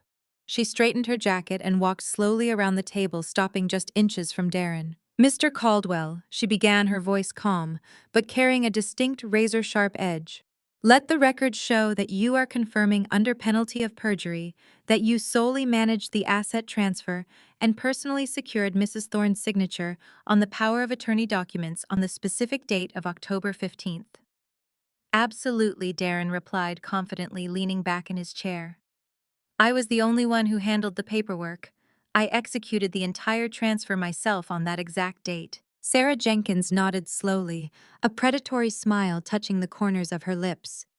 She turned back to the table and picked up a single certified travel log. "That is incredibly fascinating, Mr. Caldwell," she noted, sliding the document across the table. "Because according to these certified federal aviation records, my client, Mrs. Thorne, was not in Atlanta on the 15th of October. In fact, she was not even in the United States." The blood instantly drained from Darren's face. His arrogant smirk vanished, replaced by a look of sheer, unadulterated terror. Mrs. Thorne was on a highly documented, heavily scheduled sourcing trip in Morocco from the 5th of October until the 20th. Sarah explained, dismantling his entire defense with surgical precision. "We have commercial flight manifests, international hotel receipts, and sworn statements from 12 different overseas suppliers confirming her exact location. Therefore, it was physically absolutely impossible for her to have signed those documents in your home office on the 15th of October." Darren stared at the travel log, his hands beginning to shake violently. He had been so focused on executing the perfect forgery that he completely failed to coordinate the dates with my international travel schedule. He had officially, undeniably trapped himself. Richard Vance, Darren's attorney, turned pale. He looked at the document, then glared fiercely at his client, realizing he had just been manipulated into presenting a demonstrably forged document in a federal deposition. But Elias was not finished. The trap was only half sprung, and it was time to deploy the ultimate checkmate. Elias leaned forward, resting his elbows on the polished table, his dark eyes locking onto Darren with a look of absolute terrifying finality. "You are remarkably careless," Darren Elias stated, his deep voice dropping to a smooth, lethal register. "You were so incredibly eager to steal my wife's company and launder my stolen money that you completely forgot the basic rules of modern surveillance." Elias reached into his suit pocket and pulled out a small encrypted flash drive. He set it gently on the table. It sat there, tiny and unassuming, yet holding the power to completely destroy Darren's entire existence. "You and Vanessa thought you were being incredibly clever using that luxury penthouse in Midtown as your secret hideaway." Elias continued, his tone dripping with absolute disdain. "But you failed to realize that the penthouse is owned by a subsidiary of Thorne Industries. It is fully equipped with a state-of-the-art voice-activated smart home security system. A system that records ambient audio for quality assurance purposes." Darren gasped, clutching his chest as if he had been physically struck. He scrambled backward, trying to push his chair away from the table, but he was completely trapped.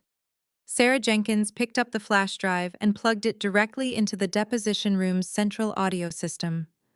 She tapped a few keys on her laptop, and the crisp, clear sound of Darren's own voice echoed throughout the silent room. I forged Nia's signature perfectly. Darren's recorded voice bragged, the arrogant tone dripping with malice. The dumb broad did not even read the final page of the tax forms. We just stole $10 million, Vanessa. The company is completely mine. The recording clicked off, leaving a heavy, suffocating silence in its wake. The evidence was irrefutable. It was a direct recorded confession of major felony fraud, forgery, and grand theft. Richard Vance, the high-priced defense attorney, did not say a single word.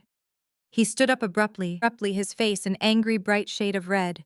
He hastily shoved his legal documents into his briefcase and snapped it shut. I am officially withdrawing as legal counsel for Mr. Caldwell effective immediately, Vance announced, his voice tight with suppressed rage. I will not be made party to a criminal conspiracy. Vance turned on his heel and marched out of the deposition room, abandoning his client without a backward glance. Darren was hyperventilating, his eyes darting frantically around the room like a cornered rat. He looked at the court reporter, who was still typing every single word into the official record. He looked at Elias, whose expression promised absolute ruin. Finally, he looked at me. Nia, please, he choked out, tears of genuine panic streaming down his face. Please do not do this. We were married. I made a mistake. I was stressed. I was not thinking clearly. I leaned forward, clasping my hands together on the table, feeling an overwhelming sense of profound, absolute victory. I did not need to fight you in a messy, drawn-out family court battle, Darren, I stated smoothly, my voice cold and incredibly precise. I did not need to argue over assets or defend my sanity against your pathetic gaslighting. I just needed you to confidently walk into this room and confess to a massive federal crime directly on the official record. Darren let out a loud, strangled sob, dropping his head onto the polished mahogany table. The arrogant venture capitalist, the man who had laughed while throwing my life's work into the rainy street, was completely broken. He had engineered his own spectacular, inescapable downfall, and I was going to enjoy watching him face every single consequence. The deposition was over, and the real punishment was about to begin. The heavy, soundproof doors of the federal deposition room felt like the closing of a steel vault. For the past hour, Darren had sat at the polished mahogany table, his face flushed with a toxic combination of arrogance and desperation. He had woven an intricate, completely fabricated tale of my supposed mental instability, attempting to justify his blatant theft of my $10 million skincare brand. He truly believed he had outsmarted me. He believed his meticulously forged power of attorney documents were a bulletproof shield. He was completely, irrevocably wrong. Elias reached into the interior pocket of his tailored suit jacket. He did not rush. Every movement was calculated to maximize the growing tension in the room. Darren's attorney, Richard Vance, had just stormed out of the deposition, abandoning his client the moment the certified travel logs proved my signature was an absolute physical impossibility. But Elias was not satisfied with merely disproving Darren's lies. He wanted to completely obliterate him. You and Vanessa thought you were being incredibly clever, Darren. Elias stated, his deep voice carrying a smooth, lethal cadence that sent a visible shiver down Darren's spine. You thought your little midtown luxury penthouse was the perfect, untraceable sanctuary for your pathetic affair and your amateur corporate espionage. Darren wiped a bead of nervous sweat from his forehead, his eyes darting frantically toward the door. What does Vanessa have to do with this? He stammered, his voice cracking. This is about corporate restructuring. Elias ignored the pathetic deflection. He pulled a sleek black flash drive from his pocket and set it gently onto the table. It landed with a soft, ominous click. That penthouse at the Sovereign Tower is not just another expensive rental property, Elias explained, dissecting Darren's ignorance with surgical precision. It is owned by a subsidiary of Thorne Industries. And because it is classified as a corporate executive suite, it is fully equipped with a state-of-the-art voice-activated smart home security system. A system designed to record ambient audio for quality assurance and security protocols. The blood vanished entirely from Darren's face. His jaw dropped and he scrambled backward in his heavy leather chair, looking as if the small flash drive was a live explosive. You recorded us. Darren gasped, his chest heaving with sheer, unadulterated panic. You cannot use that. That is an invasion of privacy. It is completely inadmissible. Actually, Mr. Caldwell, Sarah Jenkins, Elias's lead attorney, interjected smoothly. Under Georgia law, the primary leaseholder may authorize audio surveillance on their own corporate property. The recording is entirely admissible in a federal investigation. Sarah picked up the flash drive and plugged it directly into her laptop, syncing it to the deposition room's central audio system. She tapped a few keys, and the crisp, undeniable sound of Darren's own voice echoed loudly against the sterile walls. "I forged Nia's signature perfectly." Darren's recorded voice bragged, the tone dripping with arrogant malice.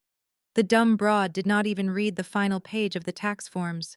"We just stole $10 million, Vanessa. The company is completely mine." The recording clicked off, leaving a heavy, suffocating silence in its wake. The evidence was absolutely irrefutable. It was not circumstantial.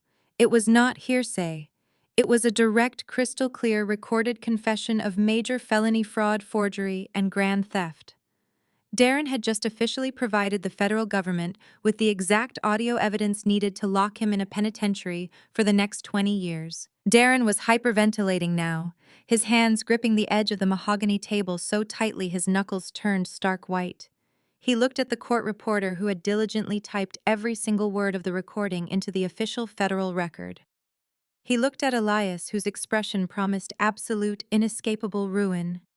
Finally, he turned his terrified, bloodshot eyes toward me. "Nia, please," he choked out, tears of genuine panic streaming down his face. "Please, you cannot do this. We were married. We built a life together. I made a mistake. I was stressed. I was not thinking clearly. You have to tell them to delete that recording." I leaned forward, resting my elbows on the polished table, feeling an overwhelming sense of profound, absolute victory. I stared directly into the eyes of the man who had gladly thrown me out into the freezing rain, who had laughed while his family paraded around with my stolen belongings. "I did not need to fight you in a messy, drawn-out family court battle, Darren," I stated smoothly, my voice cold and incredibly precise. "I did not need to argue over assets or defend my sanity against your pathetic, calculated gaslighting. I just needed you to confidently walk into this room, swear under oath, and confess to a massive federal crime directly on the official record." Darren let out a loud, strangled sob, dropping his head onto the polished mahogany table. The arrogant venture capitalist, the man who had thought he could effortlessly steal my life's work, was completely broken. He had engineered his own spectacular, inescapable downfall, and I was going to enjoy watching him face every single devastating consequence. But Darren was only half of the parasitic equation. While he was drowning in the reality of his impending federal indictment, Vanessa Thorne was desperately trying to salvage her own rapidly crumbling existence. Later that afternoon, Elias and I returned to the towering glass and steel headquarters of Thorne Industries. The executive suite was quiet, the calm before the final brutal storm. Elias had summoned Vanessa for a mandatory meeting. She had been completely radio silent since her disastrous, perjured television interview on Good Morning Atlanta. She knew she was losing, but she had no idea how thoroughly Elias had dismantled her escape routes. The heavy oak doors of Elias's office swung open. Vanessa stepped inside, flanked by two of Elias's towering security guards. She looked absolutely frantic. The perfectly polished socialite facade was entirely gone. Her designer dress was wrinkled, her makeup was smudged, and she clutched her expensive handbag like a life preserver. "Elias," she cried out immediately, launching into her practiced victim routine. She rushed forward, attempting to throw her arms around him, but he stepped back, a look of profound disgust crossing his features. "Please, you have to listen to me. Darren manipulated me. He forced me to transfer that $5 million. He said it was a secure investment. I did not know he was stealing from Nia. I was just trying to help him build his business. I want to come home. I want my husband back." Elias did not flinch.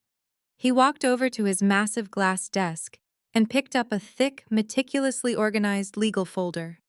He dropped it onto the glass surface with a sharp, decisive thud. "Save the theatrics," Vanessa. Elias commanded, his voice a low, freezing rumble. "Darren's audio confession from the Midtown penthouse proves you were a willing, active participant in the corporate theft. But quite frankly, your involvement in his pathetic venture capital scheme is the least of your immediate concerns. Vanessa's eyes darted nervously between Elias and the folder. What do you mean? She stammered, backing away slightly. Elias opened the folder and pulled out a single heavily highlighted document. Clause 4, subsection B of our prenuptial agreement. He read aloud, his tone, clinical and unyielding.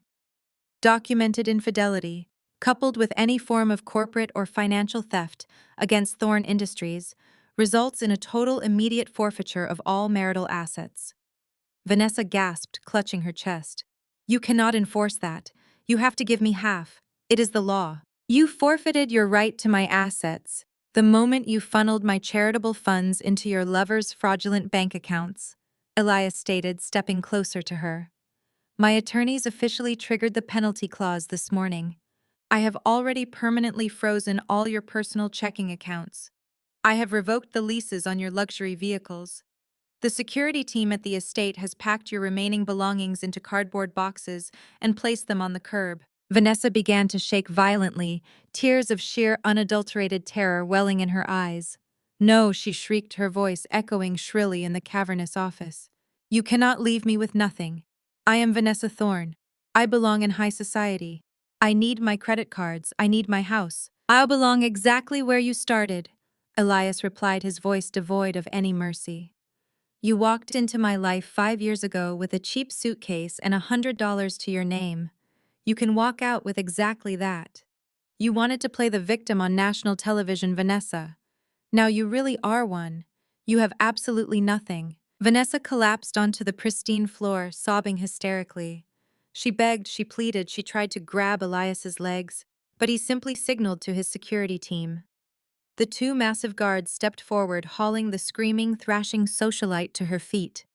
They dragged her out of the executive suite, her frantic wails fading as the heavy oak doors clicked shut behind her. I watched her go, feeling a deep, profound sense of satisfaction. The parasitic mistress who had proudly drank champagne in my stolen store had just been stripped of everything she valued. But the ultimate crowning moment of this entire war was still waiting for us down in the lobby. Elias checked his platinum watch, a slow, dangerous smile spreading across his handsome face. It is time, Nia. The final act is about to begin. We took the private elevator down to the expansive marble-floored lobby of Thorn Industries. Through the massive glass doors, I could see the busy Atlanta street outside. Darren had been escorted out of the deposition building by his former attorney's paralegal, completely unaware that his nightmare was about to escalate from a civil lawsuit to a full-blown federal raid. Darren was standing on the sidewalk, running his hands frantically through his hair, looking completely lost. But he was not alone. Beatrice and Tanya, my former mother and sister-in-law, were hurrying down the street toward him. They had been waiting at a nearby coffee shop, eagerly anticipating Darren's victorious return from the deposition. They still believed he was going to win the lawsuit and secure their lavish lifestyles. Darren, darling. Beatrice called out, her shrill voice carrying through the glass doors. She rushed forward, flanked by Tanya, who was clutching a new, heavily branded shopping bag. Did you crush her in the deposition? Tell me the judge froze that wicked woman's accounts. We need to go shopping to celebrate. Darren looked at his mother, his face a mask of absolute horrifying despair. Mom, he choked out, his voice cracking completely. Mom, it is over. They have a recording. They know everything. Beatrice stopped dead in her tracks, her triumphant smile vanishing instantly. What are you talking about? What recording? Before Darren could even attempt to explain the catastrophic failure of his entire criminal enterprise, 3 unmarked dark SUVs pulled aggressively up to the curb, tires screeching against the pavement. The doors flew open and 6 federal agents wearing dark windbreakers with the bright yellow letters FBI stamped across the back stormed out. Darren Caldwell, the lead agent, barked, flashing a silver badge. You are under arrest for federal wire fraud, identity theft, and corporate embezzlement. Turn around and place your hands behind your back. Darren let out a loud, pathetic whimper. He did not fight. He did not run. He simply turned around, defeated and utterly broken, and allowed the federal agents to slam the heavy steel handcuffs onto his wrists. Beatrice screamed, a high-pitched, piercing sound of pure terror. She lunged forward, trying to grab the federal agent's arm. "You cannot take my son," she shrieked hysterically. "He is a successful venture capitalist. He is a prominent member of high society. He did not do anything wrong.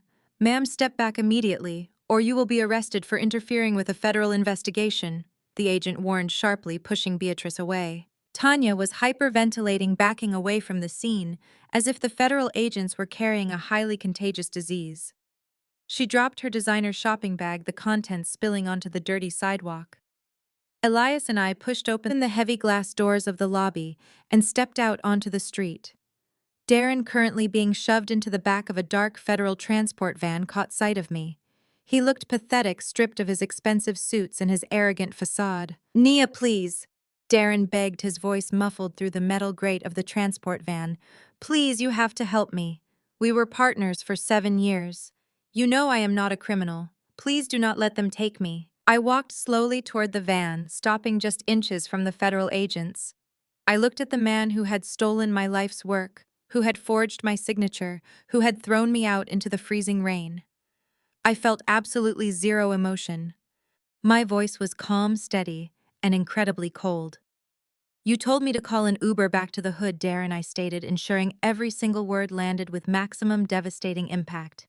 "I think a federal transport van suits you much better. Enjoy the ride." I turned my back on him as the heavy doors of the van slammed shut, sealing his fate completely. Beatrice, unable to process the absolute spectacular ruin of her precious son, let out a dramatic gasp and fainted dead away on the concrete sidewalk. Tanya wailed in the background, frantically trying to fan her unconscious mother with a stolen designer scarf. I did not look back. I took Elias's offered arm, and we walked away from the wreckage, leaving the Caldwell family entirely in the dust. Elias and I settled into the pristine leather seats of the Maybach. The heavy doors closed instantly, shutting out the chaotic symphony of Atlanta traffic, wailing sirens, and Tanya's pathetic sobbing. I let out a long, steady breath, feeling the profound weight of the last 7 years finally lifting from my shoulders. Darren was headed to a federal holding cell. Beatrice was facing imminent homelessness. Tanya was crippled by insurmountable debt. But our meticulously orchestrated day of reckoning was not quite finished. Elias's private encrypted phone vibrated against the center console. He answered it with a sharp, decisive tap. His head of security, Marcus, was on the line, his voice echoing clearly through the vehicle's surround sound system. "Mr. Thorne," Marcus reported, his tone strictly professional. "We have a situation at the Buckhead Primary Estate. Vanessa bypassed the outer gate security by hiding in the back of her private chef's delivery van. She has barricaded herself in the grand foyer. She is demanding to speak with you directly. She claims she has vital information regarding Darren Caldwell's criminal operations and insists she is a victim." Elias did not display a single flicker of surprise. He simply adjusted his platinum watch, a cold, predatory smile touching the corners of his mouth. "Have the legal team meet us at the estate in 15 minutes, Elias instructed smoothly. "And Marcus, ensure the exterior security cameras are rolling. I want a flawless high-definition record of my soon-to-be ex-wife's final departure." The drive to the Thorne estate was swift. As the Maybach passed through the towering wrought-iron gates of the sprawling property, I felt a deep, chilling sense of anticipation. Vanessa had spent years playing the role of the untouchable elite socialite, using Elias's massive wealth to shield her from the consequences of her own toxic behavior. She had proudly stood in my stolen boutique sipping imported champagne, mocking my working-class roots, while actively funding my husband's corporate theft. Now she was a desperate, cornered animal, frantically searching for a way to survive the blazing inferno she had helped ignite. We stepped through the massive double doors of the estate. The grand foyer, with its sweeping double staircase and imported Italian marble floors, was a masterpiece of architectural wealth. Sitting on the bottom step of the staircase, looking entirely unhinged, was Vanessa.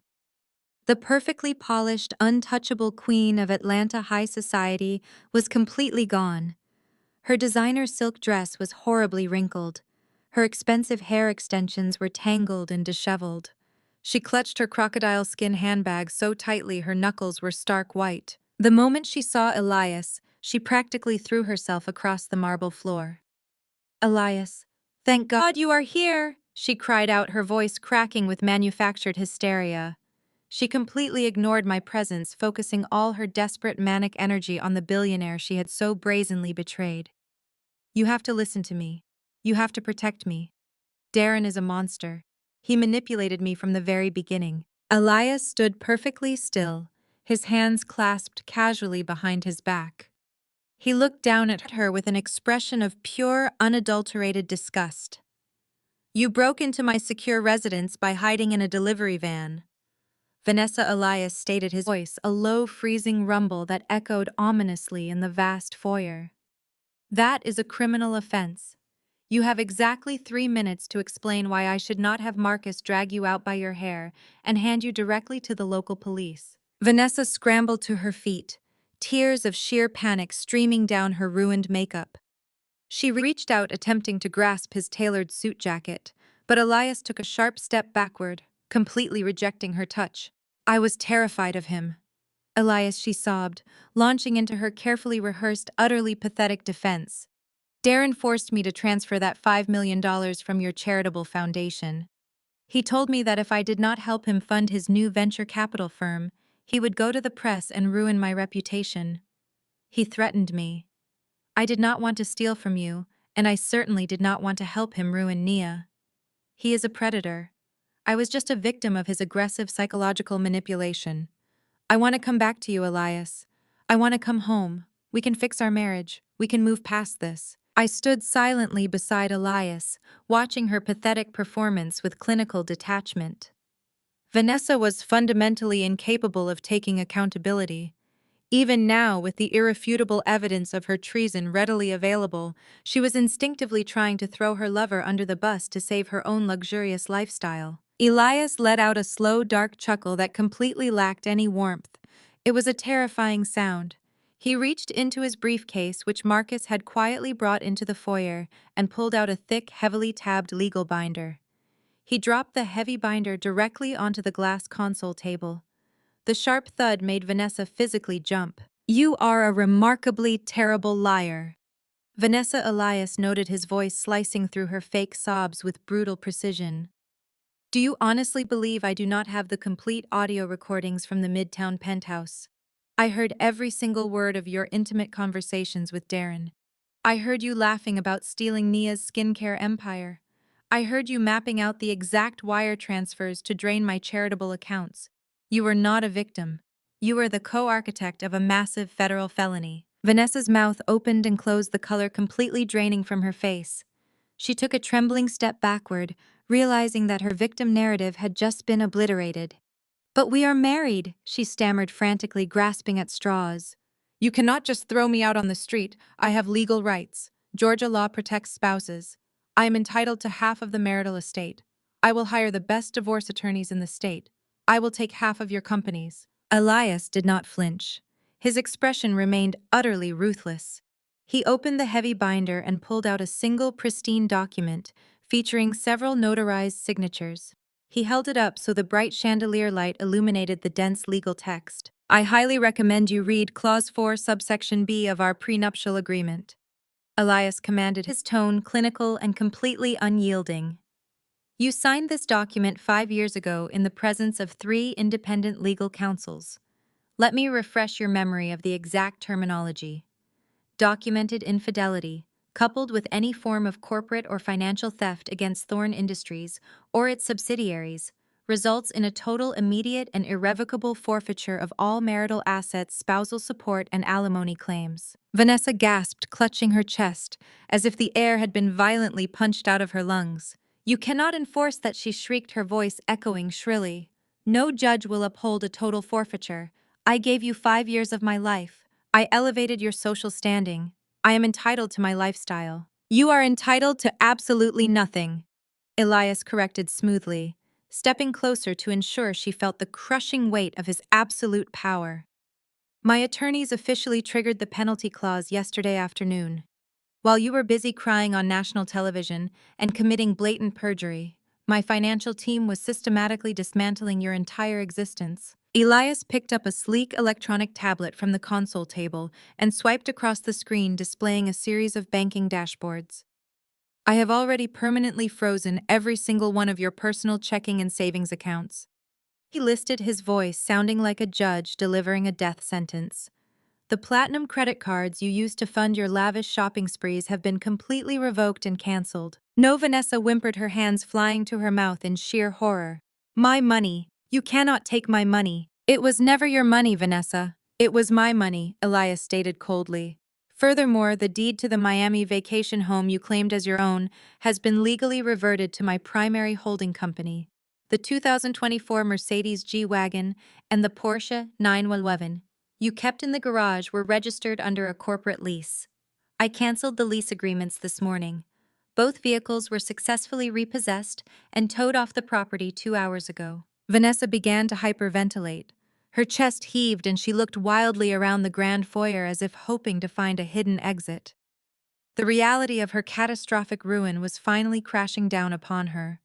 She was losing the very things that defined her entire identity: wealth, status, and unchecked power. And then there is the matter of your jewelry, Elias continued relentlessly. He gestured to the heavy diamond necklace resting against her collarbone and the massive emerald ring on her finger. Under the specific stipulation of the Thorne Family Trust, all high-value jewelry purchased during our marriage remains the exclusive property of the estate. You are currently wearing $2 million worth of stolen property. Take it off, right now. You are a monster! Vanessa screamed, tears of genuine agonizing loss streaming down her face. She clutched the diamond necklace protectively. I will not give it back. These are mine. You gave them to me. Marcus, Elias said calmly, not taking his eyes off his treacherous wife. Remove the stolen property from the trespasser. The towering head of security stepped forward immediately. Vanessa took one look at the massive, unsmiling man and realized she had absolutely no choice. Sobbing hysterically, her hands shaking violently, she unclasped the diamond necklace and slid the heavy emerald ring off her finger. She dropped the priceless jewelry onto the glass table, the glittering stones mocking her total defeat. You wanted to play the victim, Vanessa, Elias stated, looking down at the broken woman kneeling on his marble floor. You wanted to cry on television and claim you were being financially abused. Well, congratulations. Now you really are a victim of your own boundless, idiotic greed. You walked into my life 5 years ago with a cheap suitcase and $100 to your name. You are walking out today with exactly that. You have absolutely nothing. I stepped forward, breaking my silence for the first time since entering the estate. I looked down at the woman who had proudly stood in my stolen boutique sipping champagne while my husband threw my life's work into the rain. You told me I belonged in the housing projects, Vanessa. I said, my voice smooth, even, and completely devoid of mercy. I think it is time you go find out what the housing projects actually look like. Because your luxurious ride in high society is officially over. Vanessa let out a guttural, agonizing scream of pure despair. She collapsed completely onto the cold marble floor, thrashing and wailing like a petulant child throwing a tantrum. It was a pathetic, deeply humiliating display stripped of all dignity and grace. She begged, she pleaded, she screamed that her life was ruined, that she would be a laughingstock, that she had nowhere to go. Elias simply turned his back on her. Escort her off the premises, Marcus Elias ordered dismissively. If she steps foot within 500 yards of this estate or any property owned by my wife, have her arrested for criminal trespassing. The security guards moved in effortlessly.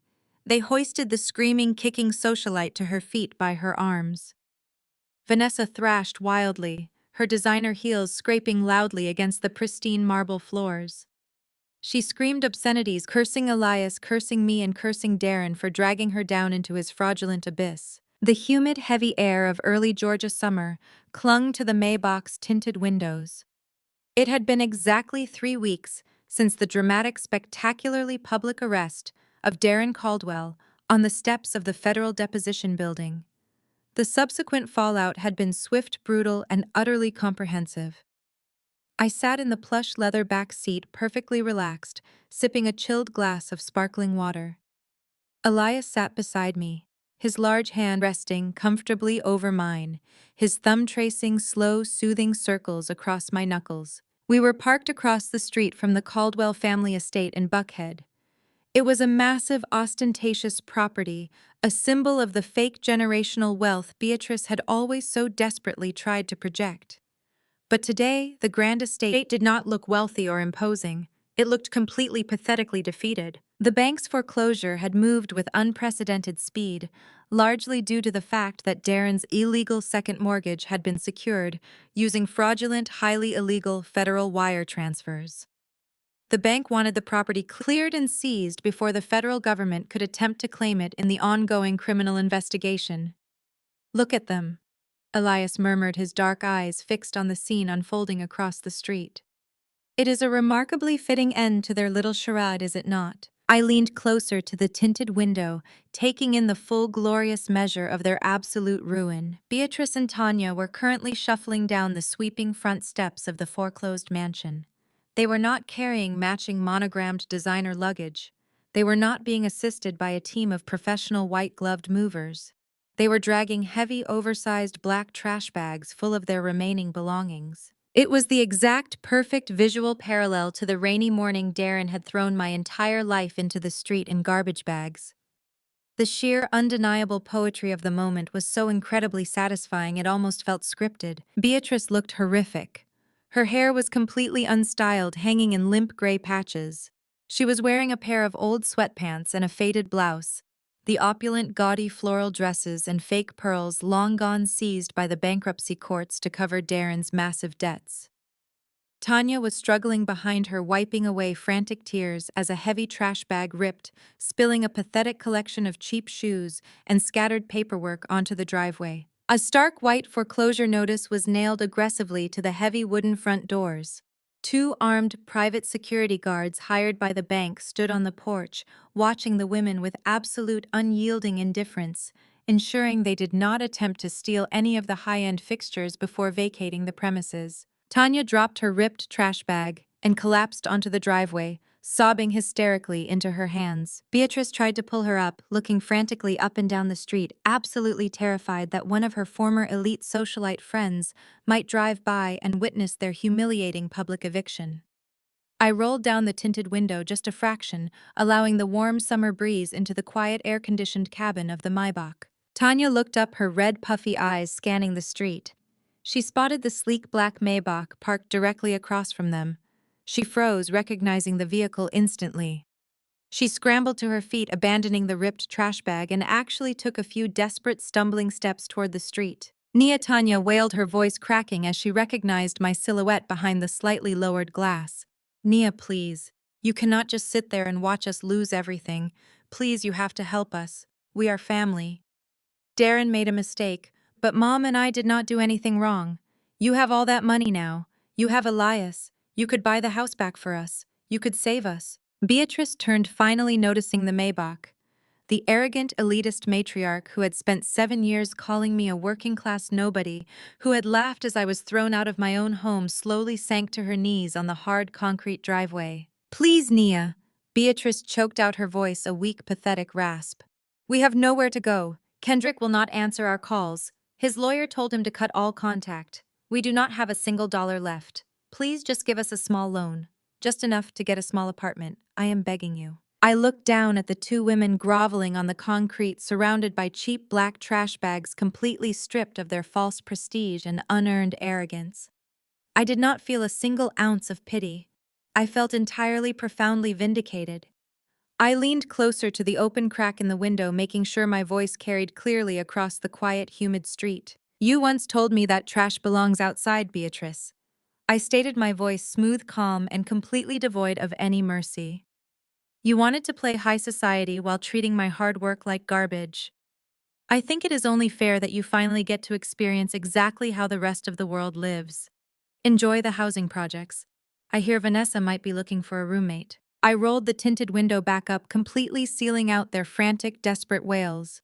The thick glass muffled their cries until they were nothing more than a faint, pathetic background noise.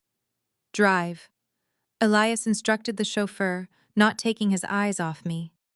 The Maybach pulled smoothly away from the curb, leaving the Caldwell women kneeling in the driveway, entirely abandoned, completely ruined, and permanently erased from my life. The rebirth of my empire was swift, aggressive, and undeniably spectacular. With Darren locked away in a federal holding facility, awaiting a lengthy trial, and Kendrick's sworn testimony, providing absolute legal clarity, I easily reclaimed total 100% ownership of my botanical skincare and fragrance brand. The $5 million Vanessa had stolen from Elias's foundation was successfully recovered during the federal seizure of Darren's fraudulent accounts. But I did not just rebuild, I expanded massively. With Elias's vast international corporate network and his unwavering, highly ethical financial backing, my brand exploded onto the global market. We launched new flagship boutiques in London, Paris, and Tokyo. The working-class girl from Atlanta was now the sole CEO of a rapidly growing, internationally recognized luxury empire. But the most profound, unexpected transformation was not corporate.